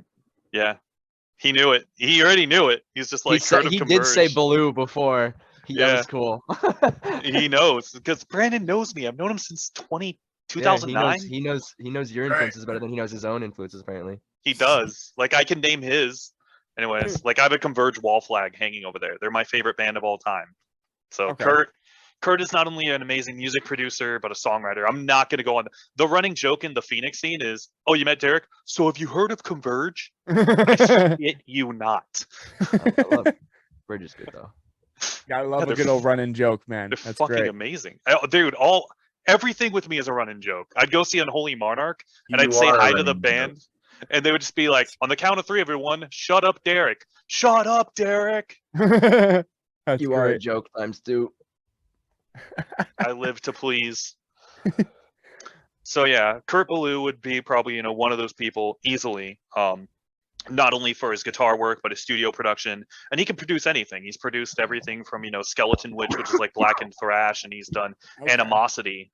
He's done hardcore bands. He's done, really like earthy, like kind of like folk stuff almost. He has a very signature sound, and his playing and songwriting in general in Converge is so dynamic and vast that he can write anything from like blues to grindcore. Like it doesn't matter. Sick. So he is Lord to me. I met him Okay. once and I was just like nervous and like it was hilarious. I've such a cringe moment. Next person, if I'm just giving like shout outs and like people who like Yeah. influenced me, Chris DeGarmo of Queensryche is my other favorite guitarist of like all time. Not only his sense of harmony and his songwriting and stuff like that, but just like amazing, just incredible stuff. Early Queensryche from their EP to I want to say Empire is like some of my favorite stuff. Let's shift gears. Akira Toriyama is probably like one of my favorite people in the fucking world because he invented Dragon Ball. Okay. Like Yeah. anime would not be what it is in the West without Akira Toriyama. Period. That's very true. Yeah. He sparked this whole huge like shonen surge. Like him and then whoever made Sailor Moon were like the two like big people that getting anime to the West. And I am a weeb through and through. I've watched like 279 different animes.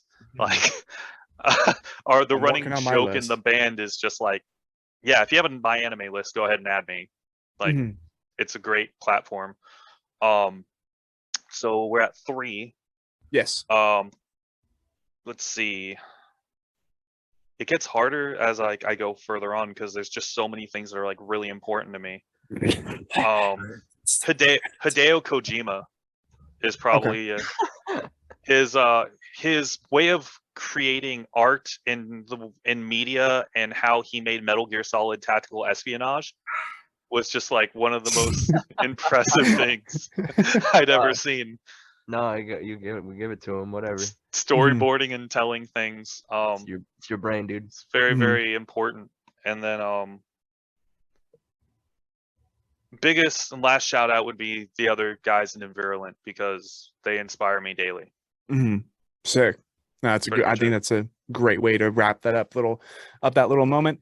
And I'm not even sure like how long we've been on session, but I know that this is going to be a pretty lengthy episode. Like strap in, folks, especially if you're on the road or something, just listening to this, by all means, enjoy. But as Just blame Derek, and I apologize. No, you're good, man. Take your time, man, because this is you telling your story. Like, as fun as it would be for Tristan to just like just fucking speed run through everything. Like, you got to tell your own story. But as He's gonna. yeah. Oh, I'm just. It's not necessarily that. I'm just sitting here I judging. joined the band and then I made it good. It's no, that's bad. No, like I just meant like it's funny because I'm gonna be watching this video back is gonna be funny because it's me just sitting here like listening to these two being like just lying through our teeth. No, you guys gotta not that fucking just angry, just sitting there, just like yeah. Like I've seen you a couple times during the session. You're like, come on, man. Like, let's get it's a not even move that. on. They haven't done this before. You know what I mean? Right. no. No, So- absolutely, man. But it's And good, like if it's a podcast of somebody, like I said, if you're on the road and you're just trying to kill time, I mean that's the fucking exactly, point, right? exactly. But, Killing it's time, usually back learning about and a band. forth. If you're at work and you're having a really good time, then There have been, dude, I'll tell you what, this has like been one of the podcast sessions with the most laughs on it, just because we all seem to be as comfortable as we have been. And that sometimes is really the cream of the crop, is when you're able to like serious documentary session about a gore slam band, but then also you get to be a fucking human being and tell, just We shoot the can't be shit. serious, dude. We're weaves. As Exactly, I think that's kind of our secret sauce. That's what makes Everybody's it funny. I'm so fucking dark and evil, It's like, Like, And then no, we're dumb as very shit. much not I'm that. just like, here's a good boy. We're like we're dumb Yeah, as shit and boots there's are the cool. good boy. Tristan, There's a you good mad? boy. Here's Griffin. Where's Belial? I'm surprised you don't have him on camera. Well, I mean he's not in here. He's never in here unless the door is open. So Makes sense. I'm not gonna get him. I would have had to get him. I would have had to get him before, is what I'm saying. Right. Oh, he's probably right. with Ryan going to bed. Yeah. That makes sense. Right, exactly. All right. Well, as we get into the last section of what will be the first half of the podcast, that's a mouthful. Tristan, basically go from the earliest point that you're willing to tell us about, who you are. Because I mean, ironically, I was meaning to have you in a previous session with an alternate project, but things just didn't end up working out. So like basically tell the story of like how you got into music, because you're both a multi-instrumentalist and a vocalist, fucking apparently, because I didn't know that until this session.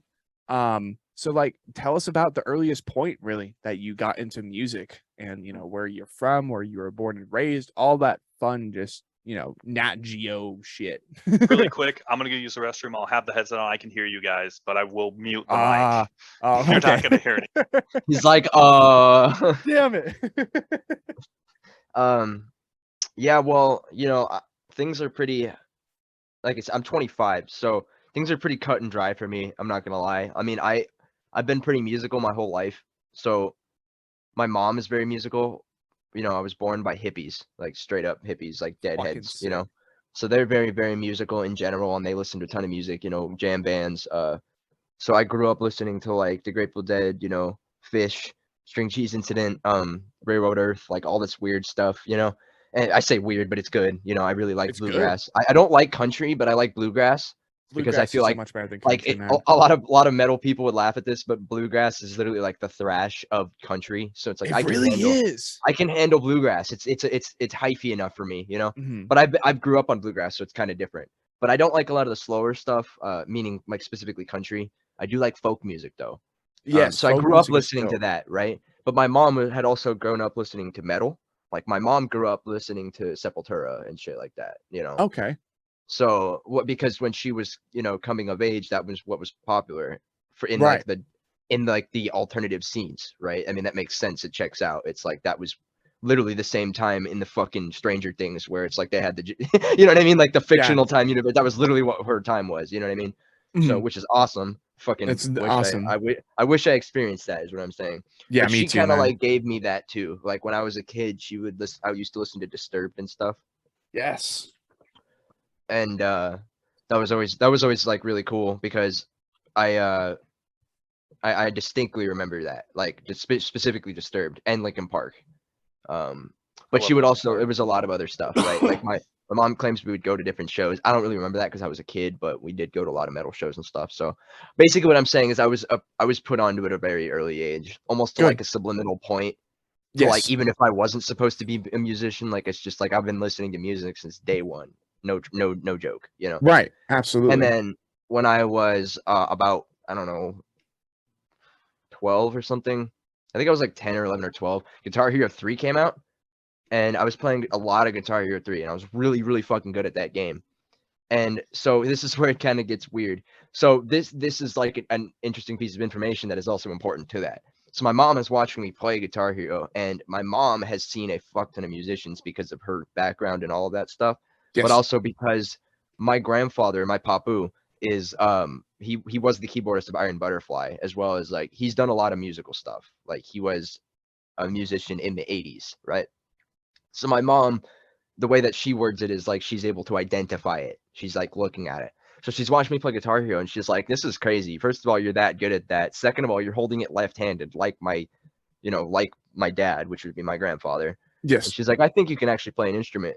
And she's like, "So what do you want to play, guitar or bass?" And I was like, "Honestly, man, I like the bass better." I'm not even joking. Even at age 10, like I genuinely was like, I like the bass better for various reasons, because when I was a kid, I would listen to a lot of Megadeth and Metallica, but also a lot of reggae. And on a mixture of those two things made me really like the bass, because I was a really big fan of David Ellefson and Cliff Burton, which I know that that's really generic to say, but I think that's like, it's kind of fucked that it's generic to say, because that's how it was, I guess. I can't help it. Like, it's really, it's not, it's almost like fitting for someone of a musical ear to be able to hear that, because I'm listening to Metallica and I'm not listening to just Metallica. I hear Cliff, you know what I mean? Right. And that's why I indicate that I am inspired by Cliff, unlike what most people would, where they're hearing Metallica. You know, I think that's the difference of why people talk about why they like Cliff, is because he's so identifiable, especially if you enjoy that instrument. Because you basically have to remember, I'm kind of like coming from that reggae standpoint, right? Yes. So moving past that, my mom got me a bass. And then from there, I just went off. Like, I've been playing bass since I was, I've been playing bass like officially since I was 12. I took lessons from a guy named Rafe Sweet, who was actually, he passed away. He actually had like asthmatic issues, and he passed out. He had asthmatic and mucus issues, and he passed away being passed out. You know, he just took a nap and then didn't wake up. Shit. And that was really sad, but he taught me like everything I'm good at, and it's really unfortunate in that regard. Like, everybody has loss, you know, but that one really sucks, because it's not even like a family member. It's literally some buff, dreaded black dude that played bass that I fucking loved with all my heart, that taught me all this bass stuff that I will never be able to show anything that I've done, you know. Your sensei. So yeah, he definitely. So, you know, rest in peace, Rafe. I love you, man. I miss you. One second, sorry guys. We're good to go. This meeting is being recorded. Yeah, so after I took lessons with him, my life basically went on a different direction, because I was like really like inspired by a lot of the people around me in the, you know, a lot of people would see me, as Derek has expressed, it's not something I like to brag about. I don't like being hubris or big-headed, but a lot of people around me, even as a kid, were just like, "You're insane." And I'm like, I don't know what you guys are fucking talking about. I'm just playing the same instrument everybody else is playing, that, you know what I mean? But I like to largely incorporate that to Rafe. And the reason I say that is because it was a course of events, to where when I got into high school, I actually started playing classical guitar, and he taught me music theory to a lighter degree. So because he taught me music theory to a lighter degree, and I got into classical guitar and classical music. Sorry guys. I need to pause already. Sorry. This meeting is being recorded. Yeah, so it's not like I like to brag about it, but it's something, you know, if I have to actually lay it out there, that's what I have to say. That's how I have to say it, you know. I was very much inspired by people encouraging me to continue doing so. It was more or less very much like, oh, I must be good at this, might as well continue. Then I got into high school and started doing classical guitar. And, you know, like I said, Rafe taught me a lot of elementary music theory. And when I got into classical guitar, that was reinforced. So my background in music is very different than everybody else's. Most people's, actually. Most people in metal and music that I know, whether it be in any band I've, you know, just in general, most musicians I encounter know nothing about music. And I'm not saying that as a again, I'm better than you statement. I'm saying literally, like Mhm. they're not classically trained. I'm different. I was trained completely different. Right. So because of that, I feel like that's the things that a lot of people value. That is like what they're listening to and finding a lot of the times when I'm playing with death metal dudes and stuff like that. It's because they're not used to that. They're very much seeing, you know, a Chris Broderick aspect of stuff where it's like, yo, this dude's clearly classically trained. He can go, you know. So it's funny because guitar for me, I've only been playing guitar for 2 or 3 years, I think, maybe not even that. And when I say that, I mean electric guitar. Yes. Right? Okay. I've been playing classical guitar since I was 16, which is a little bit different. But because you see to me, because I'm at a bassist for 12 years and I played classical guitar, me picking up electric guitar was hilarious. Like I picked it up and it was very easy for me to pick that up. And now I'm yeah. So people sit there and do that and they're like, that's crazy. And I'm like, well, to be fair, it's not like it was just out of nowhere. Mhm. You know, like it's a collage of information, you know. Yes. It all coalesces into its own thing. Can vouch. So- He is pretty good at electric guitar. Sick. Yeah, like it's like I'm not, like I said, I'm not trying to brag. It's just a matter of like a lot of people that would like say I've been playing electric for 2 years wouldn't be at my point, but that's because mine is a caveat. I haven't been playing music. It's I've been only- playing stringed instruments for 12 years. Yeah. You know. Mhm. His only issue sometimes is picks, but he finds a good Yeah, pick. and then- hold on. I can actually show an example of this shit. Oh, This is a God, real- really? This is a real life issue. I don't even know where it actually is right now. Oh, there it is. Look at the Yeah, look of so panic on his because face. I'm a bassist, I have really heavy hand in picking. Yes. So I fucking destroy picks. Like I'm talking a jazz pick that I love jazz picks, like the tiny little normal jazz picks that everybody seen uses. it. Mhm. Those things are gone in an hour in my hand. I'm talking flat and it's a problem. Like I'm not trying to be like that, but it's gotten to the point where the only thing I can do is just kind of submit a little bit. So I play Yeah. with these fucking like ultra super retardedly thick picks that are like only pointed at one edge, but this is like a 3mm pick. So it's Oh like my a bass God. pick. I can't even but it's play with that thing. pointed. I picked it up before and I was like, bro, what the fuck are you Yeah, so people using? pick that up and they're like, what is that? But that's also a product of being a bassist, right? Right. But yeah, picks are definitely a problem for me. Palm muting is also a problem because I was just not taught to palm mute, and so Mm. I'm more or less 2 years into palm muting. You know what I mean? He Like can when it comes to trem electric really guitars, I fast. can do that. Mhm. You Yeah, can but that's, trem but and that's palm because mute of trem. classical guitar. Yeah. Classical guitar, I do flamenco, which I can just do this for hours. But because with of flamenco. gallops, you know? I noticed you have your issues and stuff like that. But otherwise, It's You're like pretty yeah, great it's a twitch guitarist, dude. movement. Thank you. But anyway, he was vouching for that, I guess. That was the that was the point of literally that. just the point of it. Yeah, that was the point of that. But so from catching up to that point though, when I graduated high school, I was already well versed. Like Mhm. by the time I was 18, I was moving to Phoenix because I was going to a school called Roberto Venn, and I actually graduated Oh. from that school. So I'm actually a certified luthier from Roberto Venn. Like I'm a Oh, certified guitar fuck. builder. So I went there to do that, and while I was there, I met the people in Avarice. So that was all like at the same time. So I was going to school there while I was in Avarice. So for me and my stupid brain, I was like, oh, this is a fun band. Will I do this while I was here? Right. But it got pretty serious pretty quick. I'm not going to lie. Like it got to the point where I was like, wow, these people are really into it. I'm playing shows with Dying Fetus. Like Mhm. I really like Dying Fetus. I didn't think I'd be able to play shows with like I kind of started like here and then just kind of went. I couldn't really go up from there. Like I Yeah. went really, really high. Started really high up. It was like I said, that's why I said shout out to the Avarice guys because Mhm. that was great, man. That was a really cool experience. For like the first very professional thing for me to be introduced to was play with like the Acacia Strain and Jungle Rot and like all these people was really, really cool for me. You know. Like Mhm. that's not even something I can say is like an experience, but also one of my first. That's ridiculous. Yeah.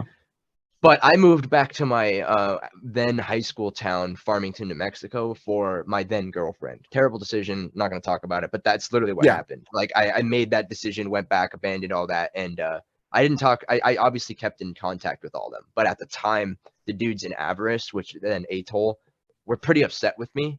I know they were like not in like an actual way, but they weren't really like willing to fuck with me because they told me not to do the things that I did, and I fucked up, and it fucked up my life in the way that they said, and they were just kind of like, you know. But like we tried to tell you, but oh well. yeah, it wasn't any kind of hate thing. It was just like, we fucking told you so, kid, you know. But it was just well out of it, you know. Everybody said that, like it was everybody Yeah. that I knew at that time, all my parents and everybody. It was impossible to get through. But Right. once I got through that, you know, that whole situation and beyond, when I was about 18 or actually 19, I'm going on 20. I actually tried to record my first album, which, like I said, that's the stuff that Wade gave me. Wade from Atoll gave me a bunch of programs and stuff that I could rudimentarily record music with. Okay. Because at that point, it was like, hey man, you're really talented, but or I guess it wasn't people talking to me, it was me talking to people, right? It was like, hey, I want to record music, and it's like, clearly I can do this. Clearly I have the capacity to do so, but I don't know how to do this. You know what I mean? And the only experience I had prior to that was making electronic music, which is kind of like a space that I'm missing. I could explain all that, but I guess I can come back to that later. When I was 15, I made electronic music, and I made it for like 15 years, or not 15 years, for like 4 or 5 years is what I meant to say. Mhm. But that was like the only experience I had, and that was from like a pirated version of Ableton. Which shout out to Ableton. I fucking love you guys. I was 14, okay, but at some point in my life, I will purchase your programs because I fucking love you. But Ableton is amazing. I love Ableton, and I didn't know how to produce in anything besides Ableton. And if you know anything about music production, Ableton is like the cream of the crop, Okay. at least in my opinion, right? He's not wrong. Even amongst like other DAWs, that one is like the heralded as the king. It's so fucking diverse. Really? It's super good. So I started with that, and I had like really good programs that I got and everything. So I kind of couldn't really go up from there, and I didn't know how to record anything on like a real DAW, you know. Right. And I didn't have the programs that I used to have when I was making electronic music. So Wade gave me a bunch of stuff, and I don't even remember what it was. I think it was like a Pro Tools of some sort. And I actually used that to record my first EP with Disorder, which is Disorder is just me and my cousin. Because I lived in California at the time. Because after I lived with my parents after I moved back, and we all moved out to California. That was where my family was, and then we started recording Disorder at that point. So that was kind of like all the coalescence of that. It's kind of like a zigzag emotion. But at that point, I got to California and recorded Disorder and put out material. And then everybody at that point, I was like back out. Does that make sense? Like at that point, I was like, everybody was like, oh, Triston, you know, that was the first time I'd ever released music ever actually. But that was also the first time I'd ever been in a band after Avarice. Went Avarice straight to Disorder. Okay. Since Disorder, I've gone hard in the fucking paint. So it's that first that's a whole different EP thing. that I did the guest solo on. Yes. Okay. Yes. Okay. I Cool. don't know if we He actually did a guest solo before on that. No, Sick. that is that. Yeah, he actually got him to record a guest solo because at the time he was like a long distance internet friend. You know what I mean? Like obviously I knew Derek, so it wasn't like I only knew him online, but the only way I talked to him was like every now and then I would send him music and talk to him, you know. But at one point it was like I was like, hey man, I'm releasing this EP. I really want you to record a solo. And then he actually came through because I was living in Huntington Beach, which like 2 hours ago on the podcast, Derek mentioned he's from there. So he was visiting family and he was there and I was like, hey, yo, pull up. And he recorded a solo and I fucking completely tornadoed it into something that isn't his solo, but it is his solo. He could play it. It's just there's like 3 guitars going, so it doesn't really count, you know. He like auto harmonized like certain things to make me sound like Rings of Saturn when I did not play something that sounded like Rings of Saturn. I wanted it to be cool, man. I wanted to be all spooky. It like came out really cool. I think we all agreed to that. I mean, because he listened to it and he was like, "That's cool." I was like, "Yeah, that's what I play." The funny played. part was he could hear what he could play. He was just like, "It's there." Because I very ominously directed him. I was like, "Yeah, record this." Anyway, so he recorded that and he went home. But that was that EP. I put that out there, and then from that point, as much as I'm not proud of that EP, which it's not, I'm not proud. I'm really proud of the music on that EP, but I'm not proud of the production. And you know, it was just not something I can be proud of right now. I do really like that music, though. I think me and my cousin made something really good. It just wasn't presented well. It needs to be represented, you know. Yes. But from there, I actually got a fuck ton of opportunities, weirdly enough, because there were people like Merrick, shout out to my boy Merrick from Angel Splitter, who really liked Disorder. He actually heard Disorder. He was like, yo, this shit bops. And I was like, what's your band? And he was like, Angel Splitter. And I was like, this shit is crazy.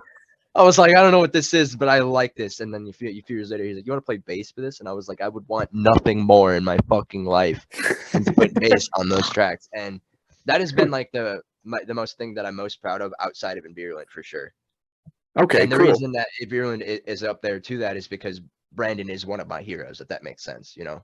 Yeah, And it's absolutely. not so much as far as like, hey, don't you look at me like that. No, but it's Nothing not so much to do as with far me. as like it's not so much like it's not so much like, oh, he's a hero, you know. It's like I said, I listened to Necrambulant. That was something I genuinely enjoyed. And Mhm. it's funny hearing Brandon talk about like it's kind of like how I listened to Disorder. I talk about Disorder, right? I'm like, I don't like it. I don't think it was presented well. I don't like the production. There's probably someone out there that's like, dude, Disorder slaps, right? That was me with Necrambulant. Brandon's out here like, dude, these vocals are not recorded well. Like the riffs are bad. And I'm out here like, dude, this shit is crazy.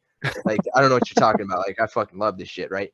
But I listen to a lot of crazy stuff. That's kind of because I'm trying to skip ahead, right? Like I'm not trying to make it as drawn out as Derek's because you can't add as many He had to details as take 2 possible. breaks for you. What are you It's talking like- about? Not even. That's not my fault, right? But at some point, my cousin Kevin, the vocalist of Disorder, when I was about 13, he showed me Rings of Saturn. Just so you know. So at some point, about 13. My cousin just kind of inserted death metal, right? And because he inserted it, and I was already so versed in so much music, like thrash metal and stuff, because of my mom, I was able to find a lot of it. But because I found it in such a weird way, when I met Derek was like, "What the fuck? Like, you have the weirdest perception of heavy music." You know what I mean? Because I would listen to like I didn't know what the fuck any of that was. Like, I couldn't tell you the difference between hardcore and or anything. Like, I wouldn't have any idea. I was just like, yeah, this is cool, right? You know. So not to say that, you know, you need to be versed in subgenres to be able to communicate like that, but it was just very confusing for him because he was. I 'Cause handed him a lot of I'd be like, stuff. this is slam, and he'd be like, what are you fucking talking about? This is deathcore, you know what I mean? Like just outright deathcore. But then we'd both turn around and be like, Suicide Silence is slam, but that's a different topic, I guess. Yeah, that first EP is a slam album. Fuck you, fight me. Suicide Silence is slam, fight me. But anyway, so I can see that. So that was like a little caveat, right? At some point he inserted that, and that's how that all happened. But Yeah.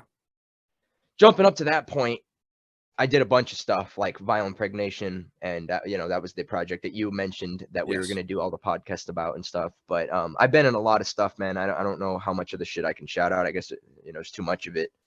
If you want to be disgusted at something, go look at my Metal Archives page, man. There's never been so many X bands on somebody's profile, and none of them are like beef or anything. It's not like getting kicked out. No. It's just they're just things I'm not part of anymore. Like It's offensive. it's really gross, man. Like I don't like it. It's literally like you see like a dude's name and then like his bands, right? And then it's like Triston, and it's like that, and you're like, holy fuck, that's It's not like chill, 3 man. Like, that's lines. like, yeah, you're like, that's not cool. But you know, I've been in stuff like Hateful Transgression, Angel Splitter. I did Buried in Pieces. Fuck, there's a lot of bands. I did guest vocals for a lot of stuff. I played guitar for Homophobic Fecophiliac. I did vocals for Infantectomy. So that's what's funny. Is you're like, oh, I didn't know you were a vocalist. Yeah, I was actually the vocalist of Infantectomy. Oh, interesting. Because the new vocalist actually reached out to me recently. He's like, "Yo, check out my shit, man." And Talking like, about you know, Tony? I think Tony. Mhm. Yeah, Yes, sir. Tony's. Yeah. He's not necessarily the new vocalist. He's like the old one. He Oh, he asked is? me because so that's like a funny story because you're like, I didn't know you do vocals. These guys know it too, and Brandon laughs about it too. I'm actually a pretty good vocalist, but I'm not a vocalist. Like I don't do vocals. So I basically Everyone do in metal vocals. does vocals.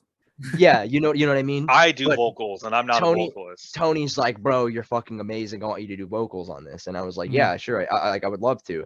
But when it comes to newer Infant, that's like a personal thing between me and a lot of bands, not just me and Infant or Tony, because like I love Tony. I was gonna be on the new Infant, but we decided it would be best for him to do it.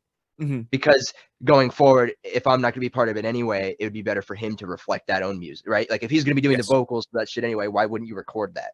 That was my logic, at least, right? But I did do Monstrous Obscenities. I'm on that album.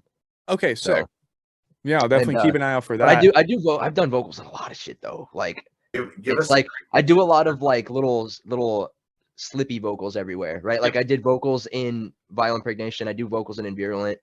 Like the one part that you'd recognize is the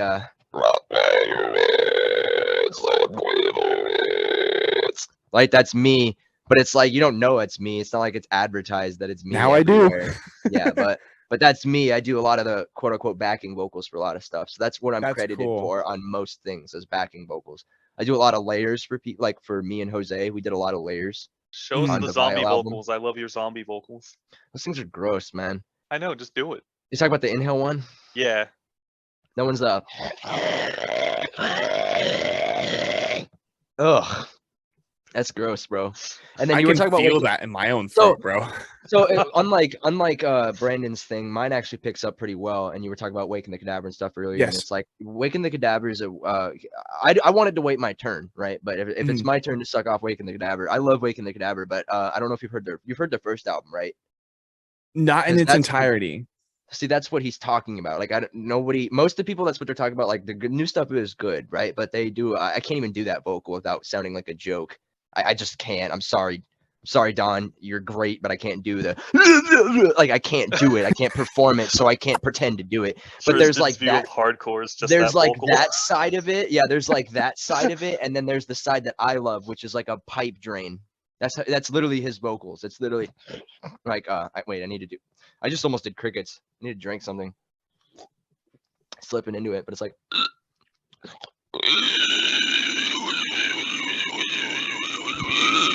that's exactly like I do that, and that's what I mainly did on Infant and stuff, and that's the stuff that everyone's like, whoa, because I'm one of like the few inhale vocalists that remain. in the world. Whoa. Right. There's not a lot of them that do it. No, a proper I know I cricket don't is fucking the do it. inhale. Most of my vocals are inhale, but I do good exhales because of Brandon. That was purely Brandon was like, "Hey, look what you can do," and I was like, "Oh, for real?" Real shit. Like, real shit.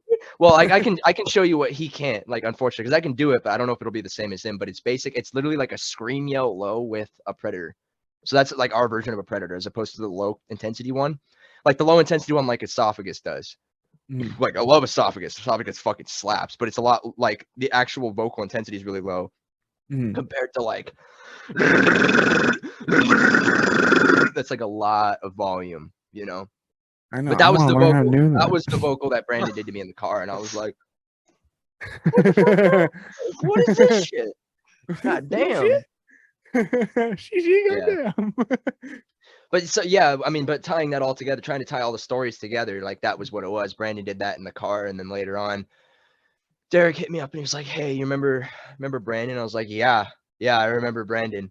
And How do you and forget? he's that like, guy? he's like, "You want to play bass for something?" And I was like, "With him? Yeah, anything." And then like couple, you know, I don't remember, like a month or so later, they're like, "Yeah, this is for Necrambulant." And I was like, "Oh." But that was like a name thing. I was down for it either way. I didn't care. You know what I mean? So I it was was just equally down for it with depressing when it Brandon. didn't become Necrambulant for all of us. Yeah, but that's different. So Right. Naturally. All right. Well, I mean, that's like a great way to kind of like continue the podcast and like, you know, just kind of learn more about yourself. And I mean, getting caught up with everything as far as Invirulant, I guess the question specifically for you would be how, like, whether it be genre or just a creative process in whole for this project, what for you has distinguished Invirulant from other bands that you've participated in before? Like I said, it's think you call literally it really good with the metallic hardcore. Yeah. Or metal metallic hip hop. hip-hop. Metallic hip-hop. hip hop, because when I already kind of expressed this, but I can be Yes. straight serious with you when I say when I play it, it doesn't feel like I've played. It feels like I'm playing a genre that doesn't exist.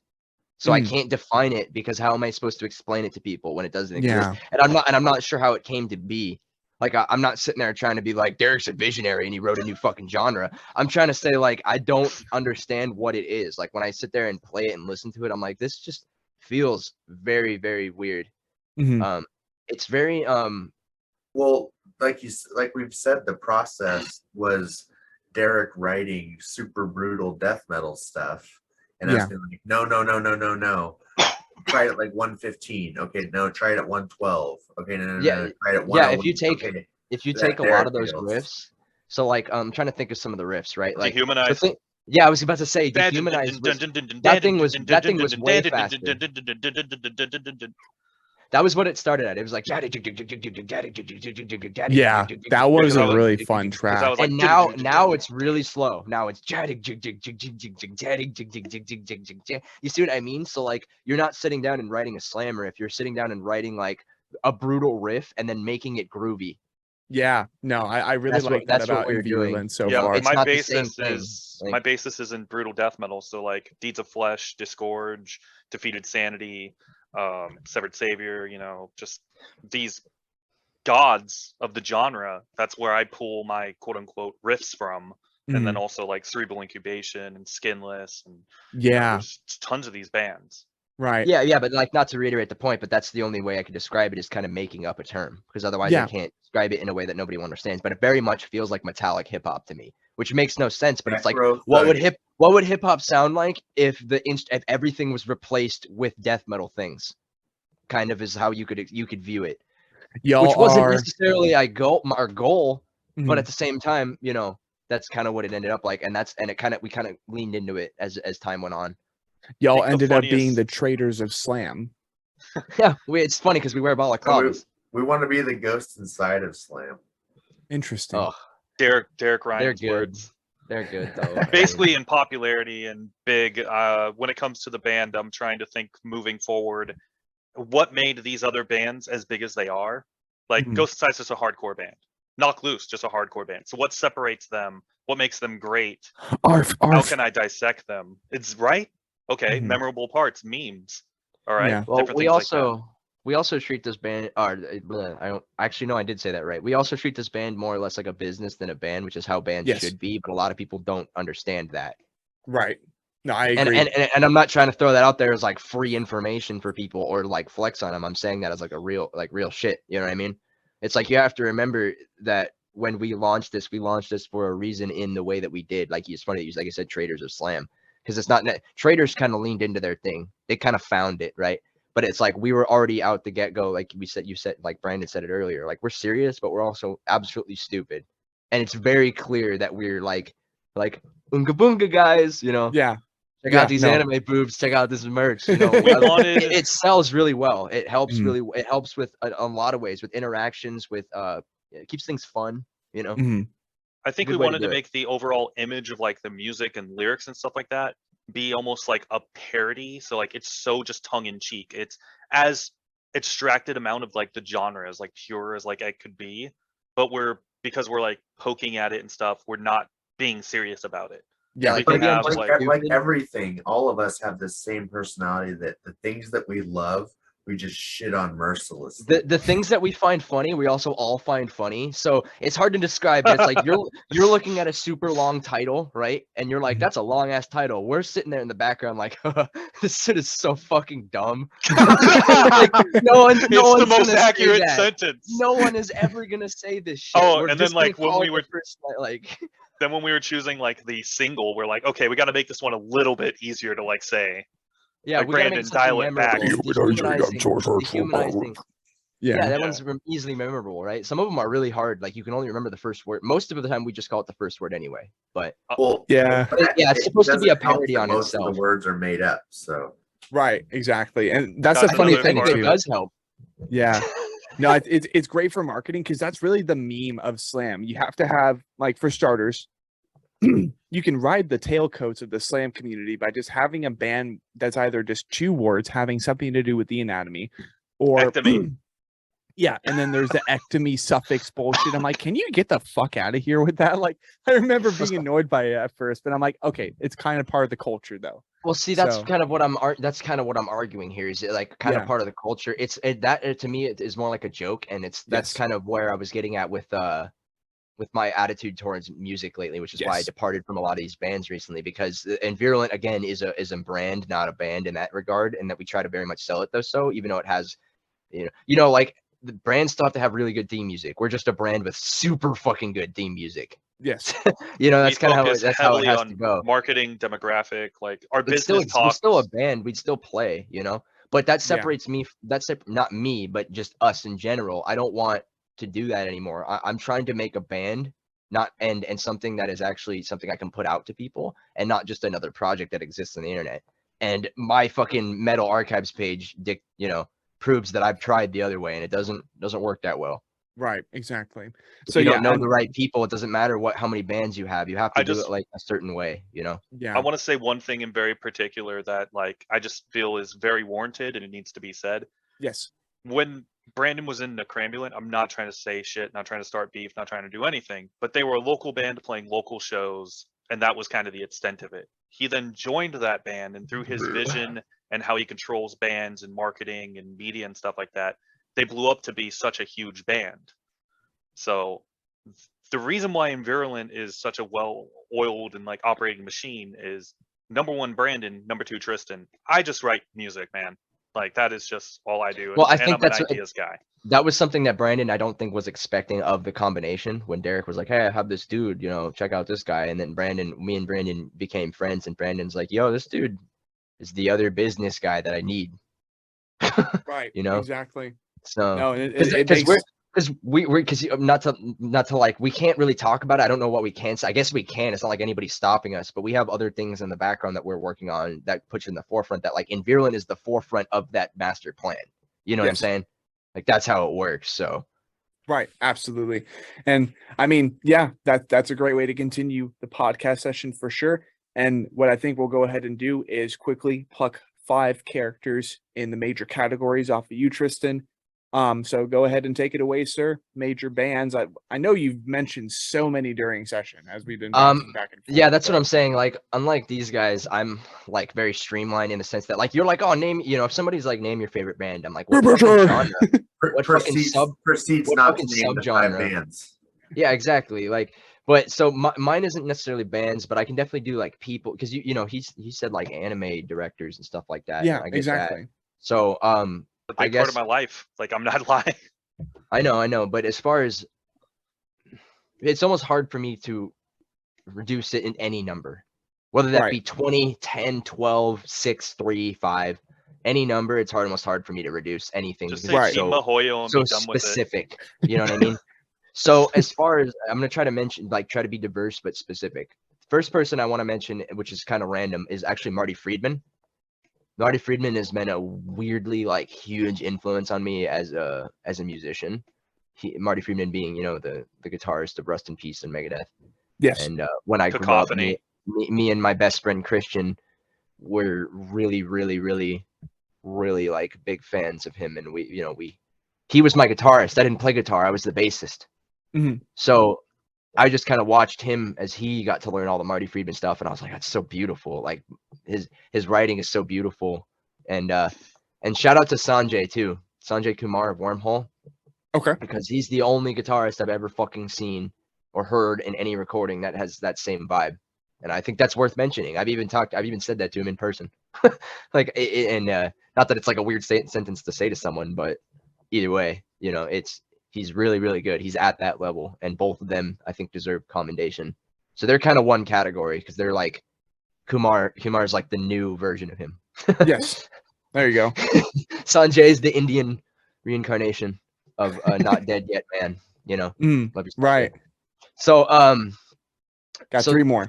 definitely him, and then I'm actually gonna say Chester Bennington. It's a weird fucking person to shout out, but No. Chester absolutely Bennington not. is not just Linkin Park in general. But I mean, I should just say Linkin Park in general, but I'm gonna say Chester specifically because it was only later in life that I realized how great Linkin Park was musically.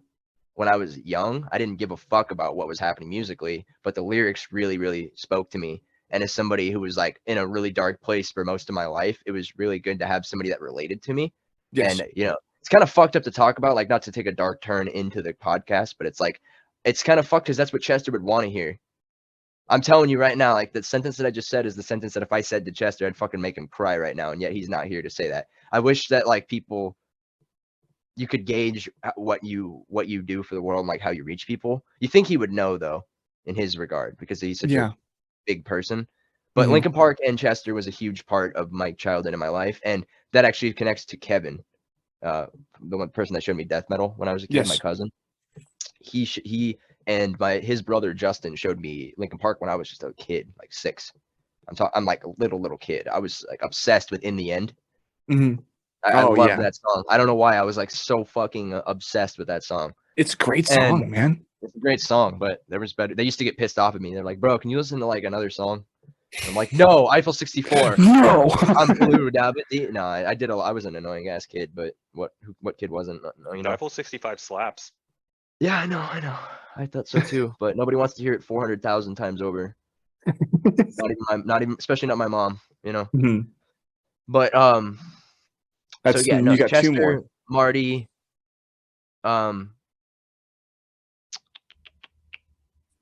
okay, as far as actual, I should probably shout out some bands now. I have to mention it, and it's funny because it's a weird topic, but I mean, it literally is a weird topic. But Rings of Saturn is one of the best things that has ever existed and will ever exist in my life, regardless of its current iteration, regardless of Lucas or anything else. Yeah. I think Embryonic Anomaly and Danger are two of the greatest fucking albums ever constructed. And people can disagree with me all I want, but Rings of Saturn and those two fucking albums inspired me to write every death metal song I've ever written. Any death metal song I've ever written, all of them. Sick. That was like the focal point. And when I say when I was 13, when Kevin showed me death metal, that was what he showed me. Imagine being a fucking 13-year-old and being shown Embryonic Anomaly, man.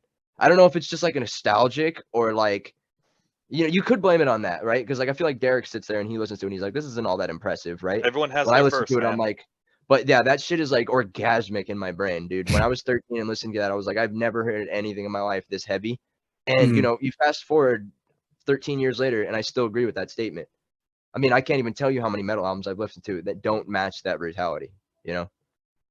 No, So Rings that's of something I Saturn have is to shout iconic, out. man. I think So that was with Beneath the Massacre.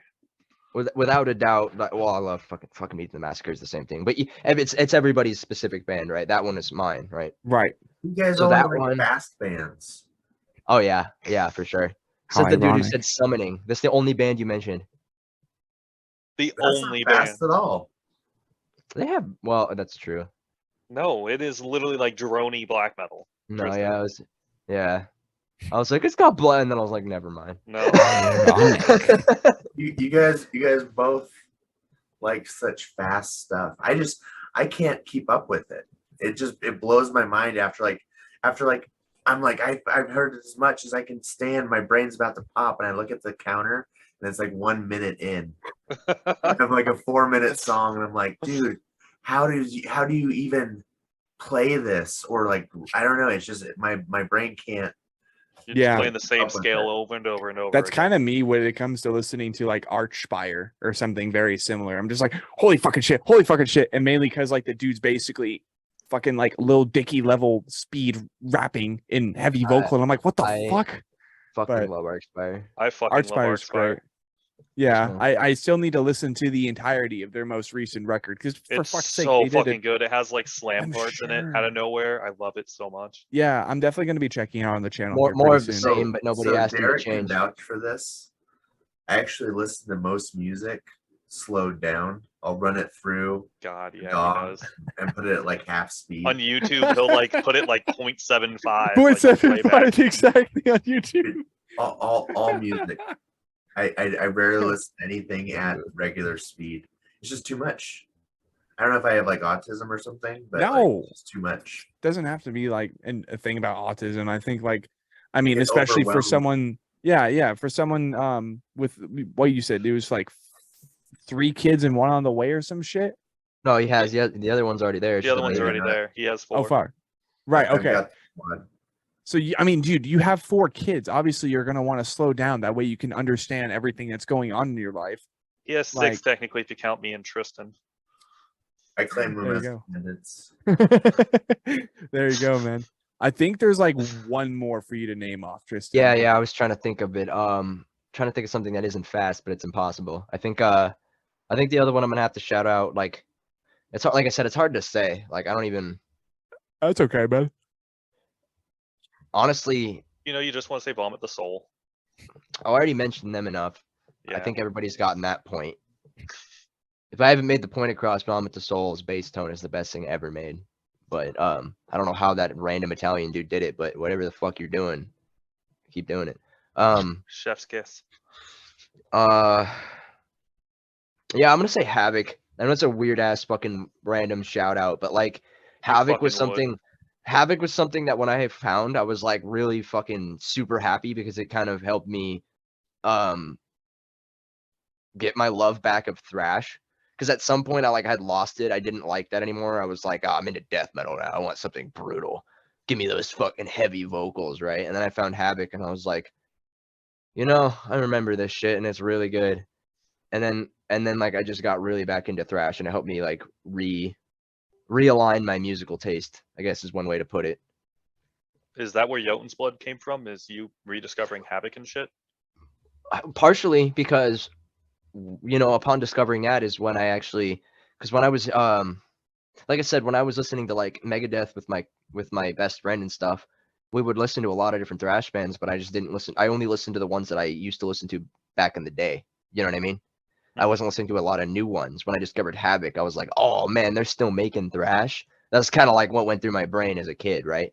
So I really liked I really liked that. And then from Havoc, I was able to discover things like Invirulant, which is completely life-changing and stuff like that, But it's like that wouldn't have happened if it wasn't for Havoc. So I guess I have to mention that. I see the dots connecting now. Yeah. Because it's like there's no Invirulant without Havoc to me in my young life. I'm learning more about you from the interview, just being here. Hell yeah, man. That's a great interview is when you're learning more about each other during session. Make you even close to your friends now. I love it.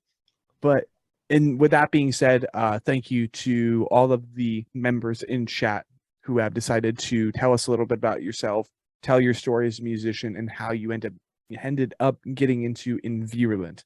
So we're going to do a quick ad break. We'll be right back. Okay, and we are back. Welcome back to episode 36 of the Anatomy Podcast, featuring the entirety of Invirulant, an AZ local gore slam band, but not Metallic prominently hip-hop. metallic hip hop. Yeah. Our Let's do it. main influences were like kind of slam, brutal death metal, and then gore-grind and the only Gore-grind, reason for right. the gore-grind is Brandon did a guest vocal spot on a Cerebral Incubation album where there was this sick gore-grind part, and I was just like, hey, I want to write something like that. And then it just kind of became like us being fine with doing that. Yeah, exactly. So now with their Look at that stories- leg. Woo! Right, sorry.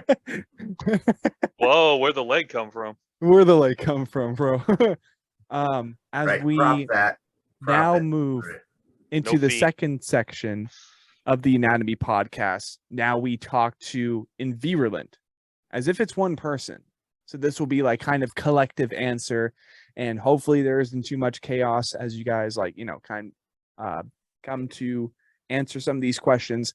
And then would you boys still be down to do an under the skin session for Indomitable Worldwide Slamdemic and talk about like some of the lyrical contents of that? Yeah, I mean, I have no problem with that. Sick. It's Cool. pretty straightforward. So Awesome.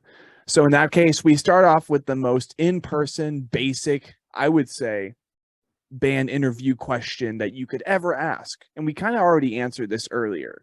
They made a Facebook post about it.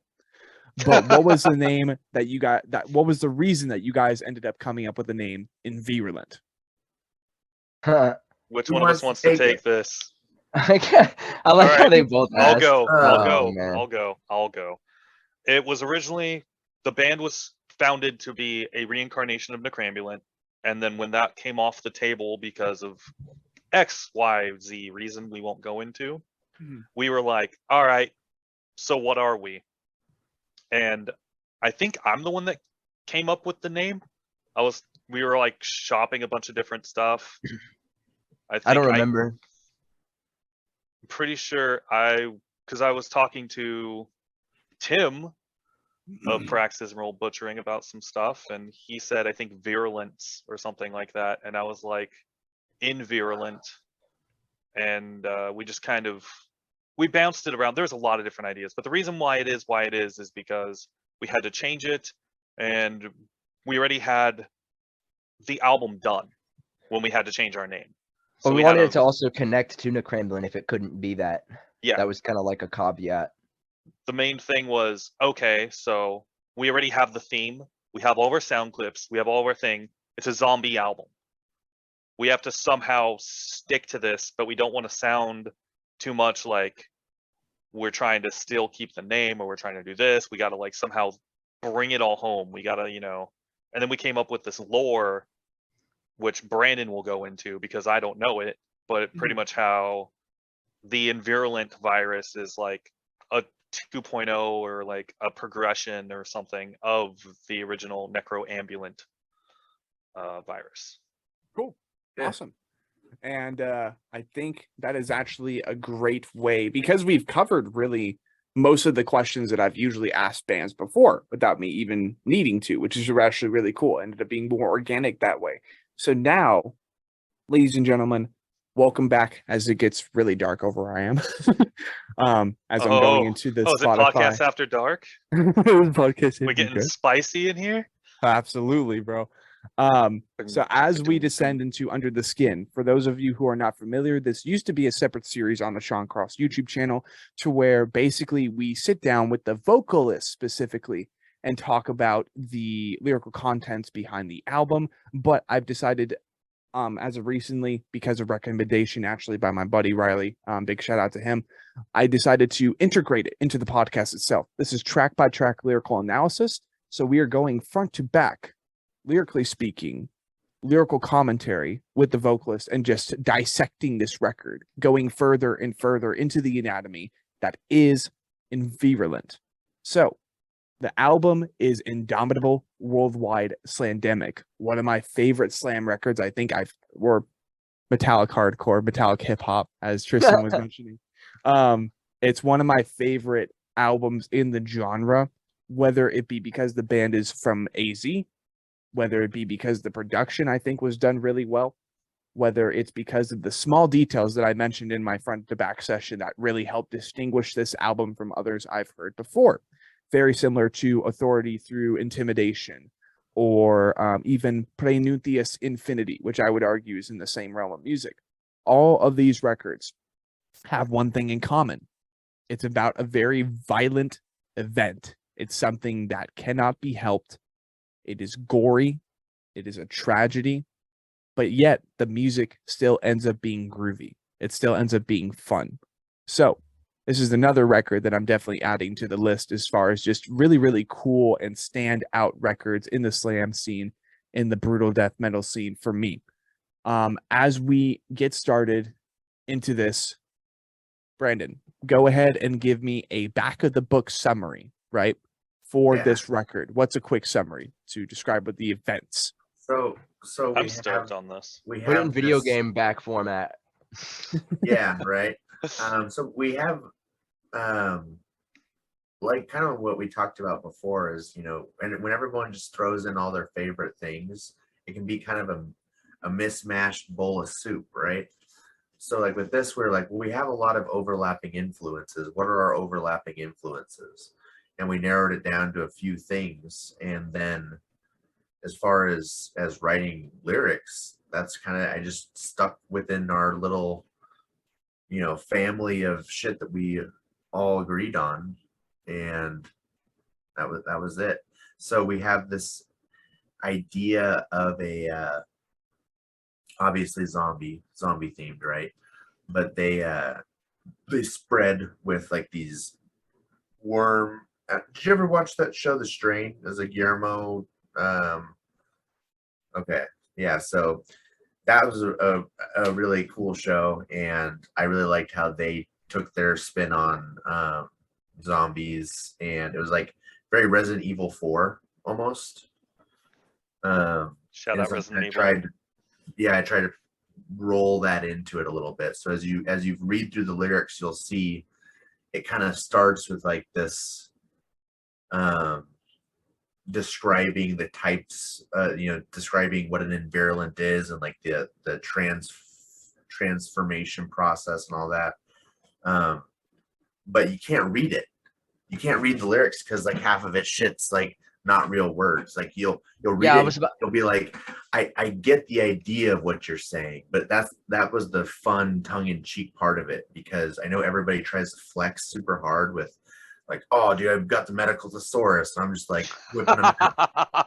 And I'm like, okay, if that's the game, then let's do that, but I'll just make them the fuck up. and they won't have any, it's like, and so you generally get the idea. A lot of them are like composite words. So that almost makes it funnier, because like, not to interrupt you, Brandon, but that's kind of more so to the point that I was getting at, right? To the where it's kind of hard to go front to back underneath the skin, as you say, with that album, because of the made up language, but also because it really, in very metallic hip hop form, it's kind of like a bunch of diss tracks. If we really break it down, like, Brandon, is that not wrong? Like, it is kind of just like a bunch of us just talking shit in like this weird, undecipherable way. Yeah, it's like shit talking code. Yeah. Slam code. I like it, man, and it definitely But rides the it ties tailcoats, I into think, the of slam idea culture. of it ties into the like zombie idea, though. Even, Is it here's, like here's we a good connected the example two? if we're being too cerebral about it. The very first thing you hear on the album, very classic, it's a sample from Trailer Park. Event Horizon. Well, that Horizon. too. Yeah, that Event too. Horizon, right? So it starts out as the very like, oh, spooky and dark, and X in Paris, it's all like spooky, right? And then we cut to Trailer Park Boys, and breaker, it's just it should set the ridiculous. tone. And it's like, if this was a band that I guess maybe didn't take itself or took itself more seriously, it would have stayed with that serious, like, oh, we've got to be, I don't know. But for me, like, Slam's supposed to be kind of silly. Like, Slam is known for having ridiculous sound clips, right? All the best guys are like doing it's like, what's the song? I don't know. What's the sound clip? Mm-hmm. Yeah, exactly. Same with brutal death metal, especially like back in the day with corpse fucking art and shit like that. All the Spaceball clips, I fucking love it, dude. So this, it kind of sets the theme of it, like, hey, like we're making fun of it as we do it because we love it, and because we're very aware of it. Very tongue-in-cheek. Yeah. Right. Like, we're not talking shit because it's stupid. We're talking shit because we know it's dumb and we want to be a part of it. Yes, exactly. You got to Yeah. integrate yourself into the culture. Yeah. Yeah. So, I mean, track one, we have Slamophilic Supremacy of Specialized Sigma Singularity. Oh, this is going to be great, man. Oh, I fucking live for this moment right now. So, the translation of that is more or less Slam Superior of like Sigma species. Right? Okay. Like, that's like the English translation of that, right? Yeah, like you said, it's trash talking. It's saying it's talking shit. Yeah. Like a Sigma male, like we're Slam, like Slam it's basically Sigmas, Slam. bro. It's basically the Cerebral Incubation album, like Mhm. destruction of the Slamatures, the bifurcation of the Slamatures is that kind of idea where it's like your fucking Slam's gonna destroy you. That was kind of the idea of the like that name. You know what I mean? Right. So that just that first right title. now. That first title is immediately talking shit. That's so funny though. That's why me and him started laughing so hard. Because he said that, great, and it was like immediately that example. Yeah. They are the brain children behind all this stuff. I don't even know what half the words are. I think that's neither do we. No, do we say that? It's fun. Did you say that? You want to try to read out some of those lyrics for us, buddy? Well, like it would be what it would be like. We have a part, and I wanted to be like, it's like, well, what sounds like that? I don't know. Holoduma Camaracy. Okay, that works. And then he just write it down. We went through it though. There was a lot of stuff where I was like, this doesn't make any sense. And he's like, that's the point. I'm like, no, it has to actually sound good. Like, yeah. The funniest thing about the vocals were they were all tracked before lyrics were written. That's so fucking funny. Right. Oh my god. You're not supposed to tell people that. Well, no, we actually did say a lot of those parts though. There was just certain parts that we were like, we're not really sure what we're quite saying here yet.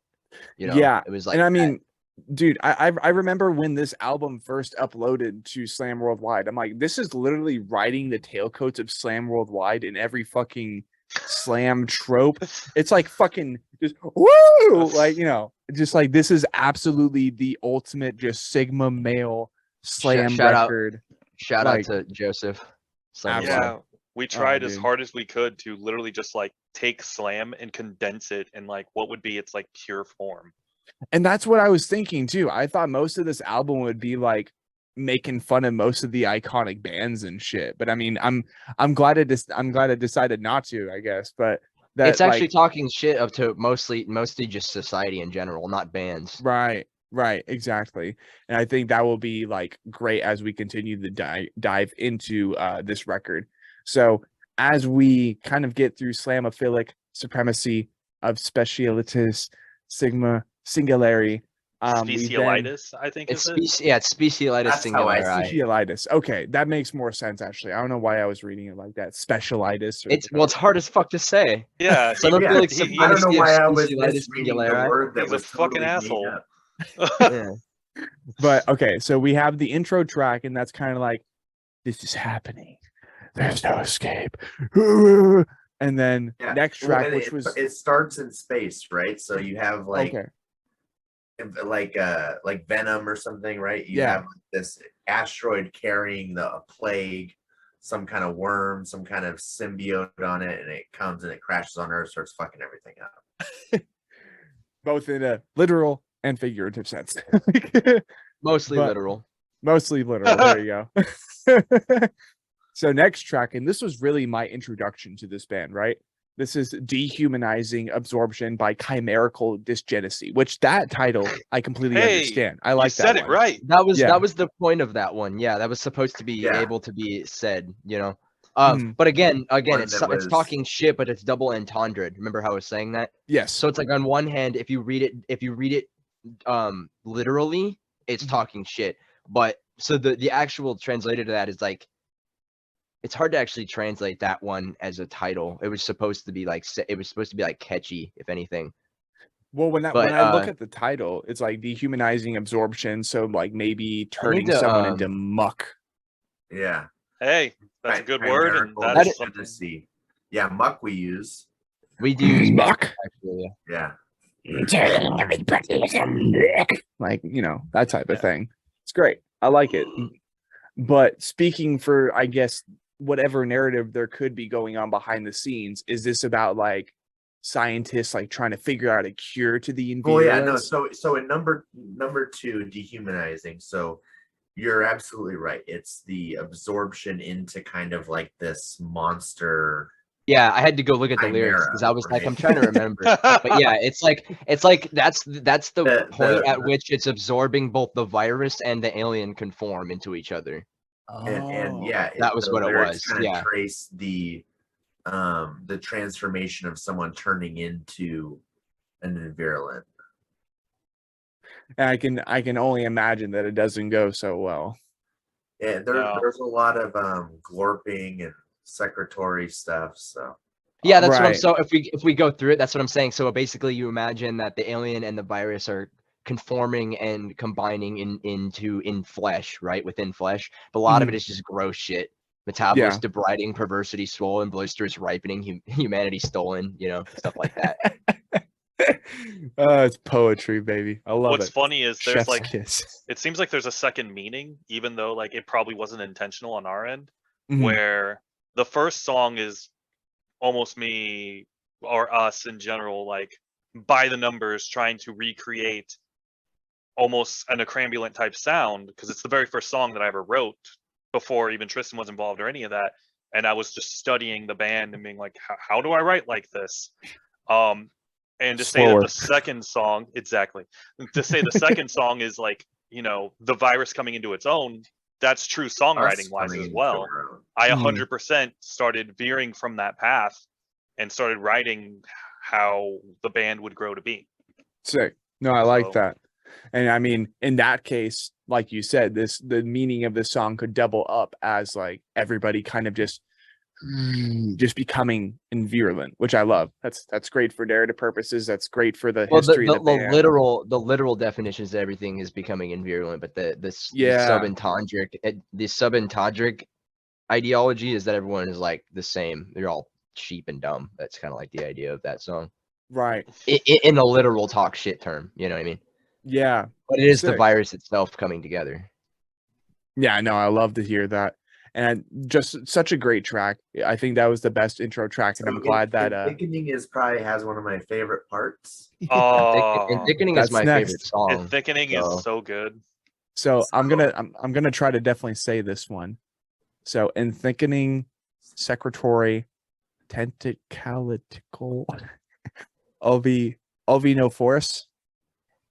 You're really Ovinophorus. close. No, wait, let me do it, Brandon. I love this song. You got it. Ovinophorus. Yeah, Okay. he got it. It's in Thickening Secretary Tentaclical Ovinophorus. Such a fucking long name, bro. All right, here's a deep cut for that. That was actually the last song that I wrote for the album. Okay. Which sounds a lot more like the second album. Oh. Yeah. Yeah. Oh, Very hard. sorry. He's No, already you're like, good. wait, you guys have what? Surprise! Like, that's great. Yes, sir. Definitely Yeah, expect that in the you near can't future, release folks. the first album until you have the second album ready. Yeah. That's Duh. fair. We have like Yes. 10 rough drafts for the next album already. Anyways, back to this. Back to this. Back to you, Brandon. So Hemorrhaging the brain, dude. Hemorrhage the brain, gush out. yeah, I fucking love this. This song is so good. This song is great. My favorite part in the whole album. His Okay. little rap right before the big slam. Oh. it's pretty silly. Well, what do we My got going favorite on, part Brandon? is the bass breakdown. Ba-dum, da-da-dum, ba-dum. I hum So that this shit one all is in day. Thickening. Obviously, the coming together is one thing. Dehumanizing is becoming its own. But in Yes. Thickening, Secretary is like gaining consciousness is more or less what it is. Oh. If I'm looking at it, this is when they start ritualistically gaining consciousness and doing it. Yeah. Oh. This one Okay. actually doesn't have that much of a talk shit meaning. This one's pretty direct. Pretty pretty, straightforward. Not necessarily, well, yeah, straightforward, but pretty much just purely like dead space worship. That's what it reads as for the most I part. love that I took the like when the breakdown comes back but slower, just like to the nth degree at the end of this song. Yeah. No, I think I remember listening to this song. I'm like, fuck that bass. Like, because I'm a bass, like I'm trying to become a bassist so hard. And I have a fucking the 4-string click, Ibanez over here just waiting to get love. Tristan is basically the best in the game as far as I'm concerned. Just play for 8 hours a day for 12 years and you're good. Okay, buried alive. No. That's what I did, man. It worked for me. Yeah, that's true. Nah, but seriously, you Your gotta just mileage play by a Very fuck King. ton. Mhm. Yeah. I love Dysmorphous though. The next one, 4, Dysmorphous. So this Okay. one's cool because this one, this is where it incorporates our actual mascot. This is where the idea of our Right. homie Glorp, right? Glorp sitting on his disgusting throne. That's what Right. this song is. It's He Dysmorphous, comes abomination, and into, purulence enthroned. So you've seen our Eddie all over our memes and shit. Yeah. I Glorp think. is his name. Yeah, okay. The big Glorp dude is the big old with- fat with zombie no- dude with with no brain. Yeah. Again, when we were talking about the band as a whole and just developing it and looking at it from a marketing perspective, we were talking, what's our Eddie? Every great band has an icon. They have some sort of imagery, they have something. And we came up with this fat slob of like a monster with no brain. And we're like, Well, that he's is a tank. He's genius. like- No, Right. I love it. Like slamming Left bodied. 4 Dead or a tank. I think it with makes no it even brain. funnier. It makes it even funnier when he's like looking at you and thumbing up because it's like, how are you thinking? How are you No. giving us a thumbs up? Like He what has did you- affection. He does, yeah. He's a sweet And boy. great taste. You don't So you need a wanna- brain to have a heart, bro. You want to try to say this title, Sean? 5. Absolutely. Take- This- take a Wait, hold shot on, at hold this on. one. We have to give a shout out to Andrew. Of Oh, course, yeah, yeah. absolutely. Andy, So 4 in that one. they Four- pour number some 4, Polar Pop out Dysmorphous. for you. The one where we actually incorporated our Eddie Polar. was of course including our homie Andrew Lamastro of Cerebral Incubation. So Without he is the whom king, of course. a lot of this wouldn't even exist. He has been a really good friend to me. He was a for big push. 10 years now, and you know, through everything, you know, like one of the few people that's like stayed in contact with me and like always been super supportive of what I'm trying to do. And helped me network and introduced me to a bunch of people that really changed and like made this. I mean, Ryan Wekta, dude, I would have Came from never, Andrew. yeah, I would have never known. Armada, Andreas, shout out Andreas, who drew Glorp for us, like nailed it perfectly. Does and all of our ended concept up- art. Okay. Ended up hooking us up through into Inherited Suffering. So it was Yeah. like, I mean, really, Andrew's, he has such a short spot on the album, but like this is like, dude, thank He's you. literally one of the most important people Yeah. to all We of us. want to include him again for sure. Yeah, so Sick. that's all. All right, we'll get off that horse. No, you're fine. Let's see. So track 5, Prolapsive Reticulatus from This one, Detrivore C God damn it. yeah, this is the one Cophroforgy. that I have the hardest time enunciating too. I really fucking Opera this one. 4G, I know it's Cophroforgy. Detrivorist. Yep. Tetravorist. Oh, Detrivorist. Okay. It's really hard to say. Yeah, and I still can't say it, and I know it. It's prolapsative reticulitis from Detrivorus coproforgy. It's fucking spell. Every track name is a spell, bro. Just Basically, I wouldn't be It's just surprised. the joke. It's just the joke, Yeah, man. yeah, I love it though. Fucking It's great. Harry Potter's waving his shit while they're saying that. Prolapsive Prolapsitive reticulitis from Deforgis coproforgy. It's great. I love it. This, I think, if I remember correctly, this one is like the giant fucking worm. I love the sound Right. clips so Ooh. much on this track. Yeah, it's hard to. This one is just describing like a massive fucking worm going through the city. Huh. Sick. WY, right? Which is it's the idea that these Yeah, worms that have been he went. infected It went from a people- worm to like a fucking dragon at this point. Like they're able to combine in flesh, and they're very necromorphy, but they're also very like Hunter-esque from Okay. Halo, where they're Yes. like a bunch of worms that can come together into one solid worm. Huh. So when he says worm this time, he says it with a Y because it's actually like a dragon-esque being. That's Stuff I actually don't really even know. cool. Stuff I don't even know. I'm so happy. Lord.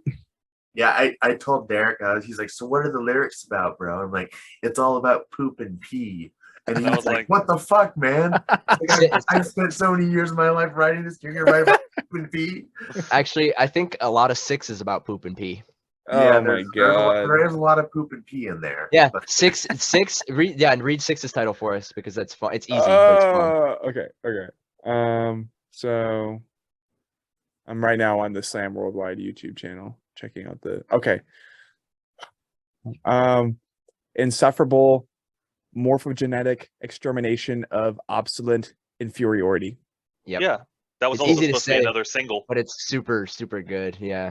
So you can tell because the words are easy to say. Yeah, This song is just gross. There's no meaning behind it. It's just fucking disgusting. actually, the third song that I wrote for the band.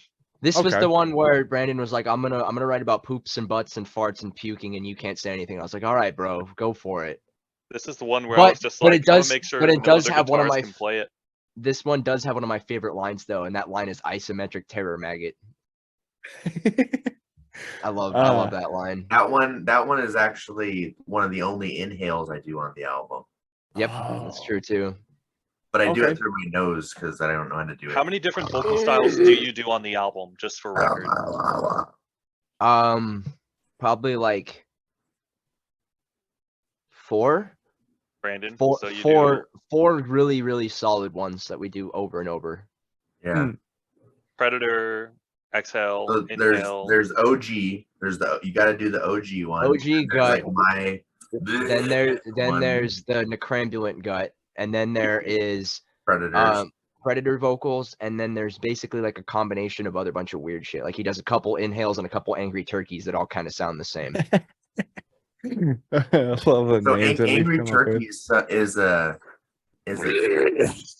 yeah. Basically, it's a Do a it. See if it gets polyphon- picked up. a loose polyphonic on the back of your tongue. It's actually more akin to clearing your throat than anything. Hey, you got it for like a second before it cut out. All they needed was the 1 second to understand how great that was. Yeah, we called that the Also, angry see how Kitty. fucking loud that was? Like, Yeah, everything he does is insanely loud. But fucking yeah, asshole. everything will turn to rot within the body. Everything reborn and rot, carnivorous. Every bone will snap. Every vein will separate. Yeah, it's pretty gross. Everything about this is gross. Urea bubbles nephrotic fluid. Ew. Urea The bubbling necrotic puke. Yeah. The music was written with my idea of just using so many pinched harmonics in a row that it would be offensive to any guitarist who tried to play it. There's 12 pinched harmonics in a row. Hey Brandon, just so you know, you're getting caught in 4K, but you didn't post song 7 in your post. What? On your lyric on Facebook, your lyric post, song 7 isn't there unless it got taken down for fucking like YouTube or Facebook. Oh, did I say restrictions or something naughty? It's on Bandcamp. 6. I know, but I'm looking at the lyrics on his Facebook, and it goes 5, 6, 8. Oh, rip. Yep. Yeah. So Fuck so 7. give us number 7. Yeah. And that's It's on there. You fucking dummy. Where is Switch it? it. Switch it. Switch from, it to all or what? relevant. Yeah, I to see all. it. Yeah. That's a lot I of- see. that's a lot. There you go, ass Jeez. clown. All right. So There it is. We all Polyseptic. bully each other in this band. It's yeah. like Okay. we're a So group of bullies. This one's Poly- so fun to say. yeah, a little polyseptic palpucate. Palpunculin. Palpunculin. Protuberant. Protuberant. Peristomium. Yeah. Now that's a Got it. fucking spell for you. Now, Polyseptic palpunculin this is protuberant peristomium. This is describing the ingestion process of the Yes. worms replicating inside of a body and going. Ew. Yep. Ew. This one's Right? absolutely disgusting. That's what I'm saying, dude. This It's is also the like- catchiest song, though. It's like the Mm. first 4 are just all we're brutal, we're fucking monsters, and then the next 3 are like we're gross as shit. Like I Well, love the that's lyrics. something that I can. I love how catchy this one do. is. I can't. I used to like write all this fucking super dark, spooky shit, but it's like, bro, that's not. I don't know. Maybe I'm gonna rain on someone's parade, but it's like, you're not like conjuring the void, dude. I don't know what to tell you. It's pretty cringe. Just gonna be That's honest. it though. It's Yeah. basically another disgusting song. He said it was the digestive track of the monster, and then anthropathic is just basically the world just embryo implosion, bro. Yeah. So and then flatulative deflorigation. So that's a combination of flatulence, right? Being inflatulated, so forcefully pumped up with the fart. And that's how you're deflorigated. So What's I mean, you're already deflorigation? dead, but like, just like your remaining wind. The last breath of the fart. yeah. yeah, That Oh goes my too far. god, man. Oh, this album is fucking goofy. I love it though. disgusting. But yeah, in this song though, in the end, it's just describing gross stuff because that's all that ends up happening. Nobody survives. It just ends. Right. Shit, yeah, for real. So where does No. the story pick up for album 2, boys? Where does it pick up? I don't Or know. like a little sneak peek, I guess. It's a good if that's question. okay. Do we head to the stars? There wasn't necessarily supposed to be like a follow up to the story that is this. This was kind of just like that's the thing is we really have license to go wherever we want as we yeah. dig into our This was like a hybridized creation while we were still in the middle of having boxes to fill. Right, You know exactly. what I'm saying? Like we were trying to check boxes and make sure that we sounded a certain way and had a certain vibe with a certain, and then as we lost that, it kind of became. But for going forward, we're free, if that makes sense, to do what we want. Yeah. So it's not. We're not sure if we'll straight follow up with this, if it'll just be its own thing. Right, But exactly. The other thing that Brandon forgot to mention that I'm sad about because I was hoping that he would, but the other thing that you'd like to mention is that when you're talking about the Invirulant virus, as far as it's being infested into a human, when a human is infected with the Invirulant virus, either by the virus or the worm, it's like a zombie, right? That's how you describe it. But its Yes. blood becomes fire. Whoa. so they're It's very worth mentioning, by the way, because That's why everything's the on album fire. cover is everything Yeah. on fire. So imagine a zombie where if you kill it, it explodes. Yeah. And out of that explosion comes a bunch of weird and parasitic worms that if they hit you become a zombie. Pretty fucking yeah. There's a reason nobody wins. Yeah, get You us can't- Guillermo del you can't Toro. Let's beat- make a Invirulant movie. Can't beat a dope. I can virus see that that in like theaters, man. Oh, dope. just can't beat a virus Invirulent that literally inflames. spreads by killing stuff. Yeah, what I mean? that's crazy, man. And I guess that is the reason it's called the Indomitable Worldwide Slamdemic, just because like You're Bingo. screwed. there's no escape for you, like you know Yeah. all that shit. Well, then Brandon, you How long hear did you the- hold on to that title for? Oh, I we've had well, I that for a came long up with time. that Yeah, Like, I know you back came up in with it. 2019 or whatever. Shit, Yeah. 2019. That was a year, man. I missed 2019, but Maybe 2020. I don't know. yeah, The yeah, it's been a while. It's just you can see the web Processing. browser. Yeah. You know, how he listens to music slow. He also listens to human speech slow. 1 second, guys. I gotta pause. I think we should probably wrap it up anyway. This meeting is Yes. being recorded. Yeah, Absolutely, we'll go ahead and get it wrapped up. Not So, to try to be like we should go, but I mean it's been a while. I mean it's a long it time. has been. no, a this is. fat I think fucking this will minute. be hopefully a real treat for people that actually care. For like Yes. for our 3 fans out there. Yeah, that's Hold what on, I was Guilty just saying. us. That's what I was just saying What, earlier. I Drake? was like, Who are the other two? We got Drake. Me and you. and then Yeah, Drake those are the again, three. Those are the 3 fans. Not even interested. and then Drake, and then Drake again. Yeah, and then Drake again. Shout out to Drake, bro. Yeah, shout out Absolutely, man. the I'm real literally gonna send you a video of my snapbacks after this. If you make it to the end of this video, someday you'll connect those 2 events, and you'll be like, whoa. Whoa, man. Well, whoa. this has been Under the Skin for Indomitable Worldwide Slamdemic, the new and debut full-length record from Go eat worms. Invirulant. Yeah, like all the shit Be the going worm. on. Be the be the worm. Do the roar. No brain shit. Yeah, no And brain for real. Stay clank pilled, on cap, on God. based. Milk Oh or my pill. god, it's so stupid. I hate that culture. But this album is now out through Inherited Suffering Records, and this has been the Anatomy Podcast, episode 36, baby. Coming full circle back to Arizona after going all the way down to Cape Town, South Africa, talking with Sean from Vulgar X, a trap metal project. It's been really fun bouncing around the world these last couple years, and we hope to do so plenty in the future. And That sounds really cool, man. yeah, it's been so much fun, man. But do you boys have anything you want to plug before we go ahead and wrap up the session?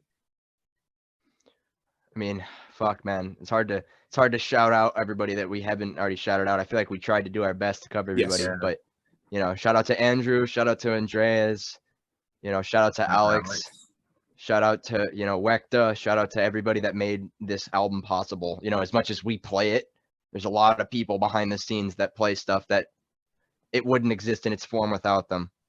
So I know for a fact we thank you. Awesome. I will plug that the merch and shit should be dropping first of the year. So that's big, right? We're doing these pre-orders every week. We're doing a new item. Yeah. No, yeah, for real. If you're at this point of the podcast, you probably like our band, and we're gonna have merch drops every week for this month, and if you buy something in the previous week, you'll actually get free shipping and a coupon for the next item. But we're not telling people that. The only way you'd be able to find that information is if you watched a fucking 2.5-hour podcast or skip to the very end and happen to find this. So yeah, Woo! shout out, man. Go get your merch, man. Stack up. Go get the merch. My one shout out. Absolutely. Stuff. My one shout out I want to do is aside from Invirulant, Triston is working on some really good music, and I want people who maybe you don't like slam, maybe you follow other stuff. It's thrash and folk metal. It's really good. It's called Jotun's Blood. Yes. Go listen to it. Yes, that's my other currently like active projects besides the stupid Frogzilla thing that I'm doing. It's really good. I'll be sure Thank to you. check that Appreciate out. that. Yeah, in the near future. But all right, gentlemen, I have taken more than enough of your time No, telling your thank you. story. Thank you. No, we appreciate you more than like the biggest shout out to you for just being Right. interested man. in doing Appreciate any it. of this. Like Absolutely, we're incredibly man. thankful to you, man. all about the scene, baby, here on the Sean Glad Cross somebody channel cares, and you on know? the Anatomy. Yeah, absolutely, man. On the Anatomy podcast. But this has been episode 36. I have no idea who the fuck we're going to interview next, but I hope we enjoy that too. Most likely I will. And be sure to enjoy your night, people.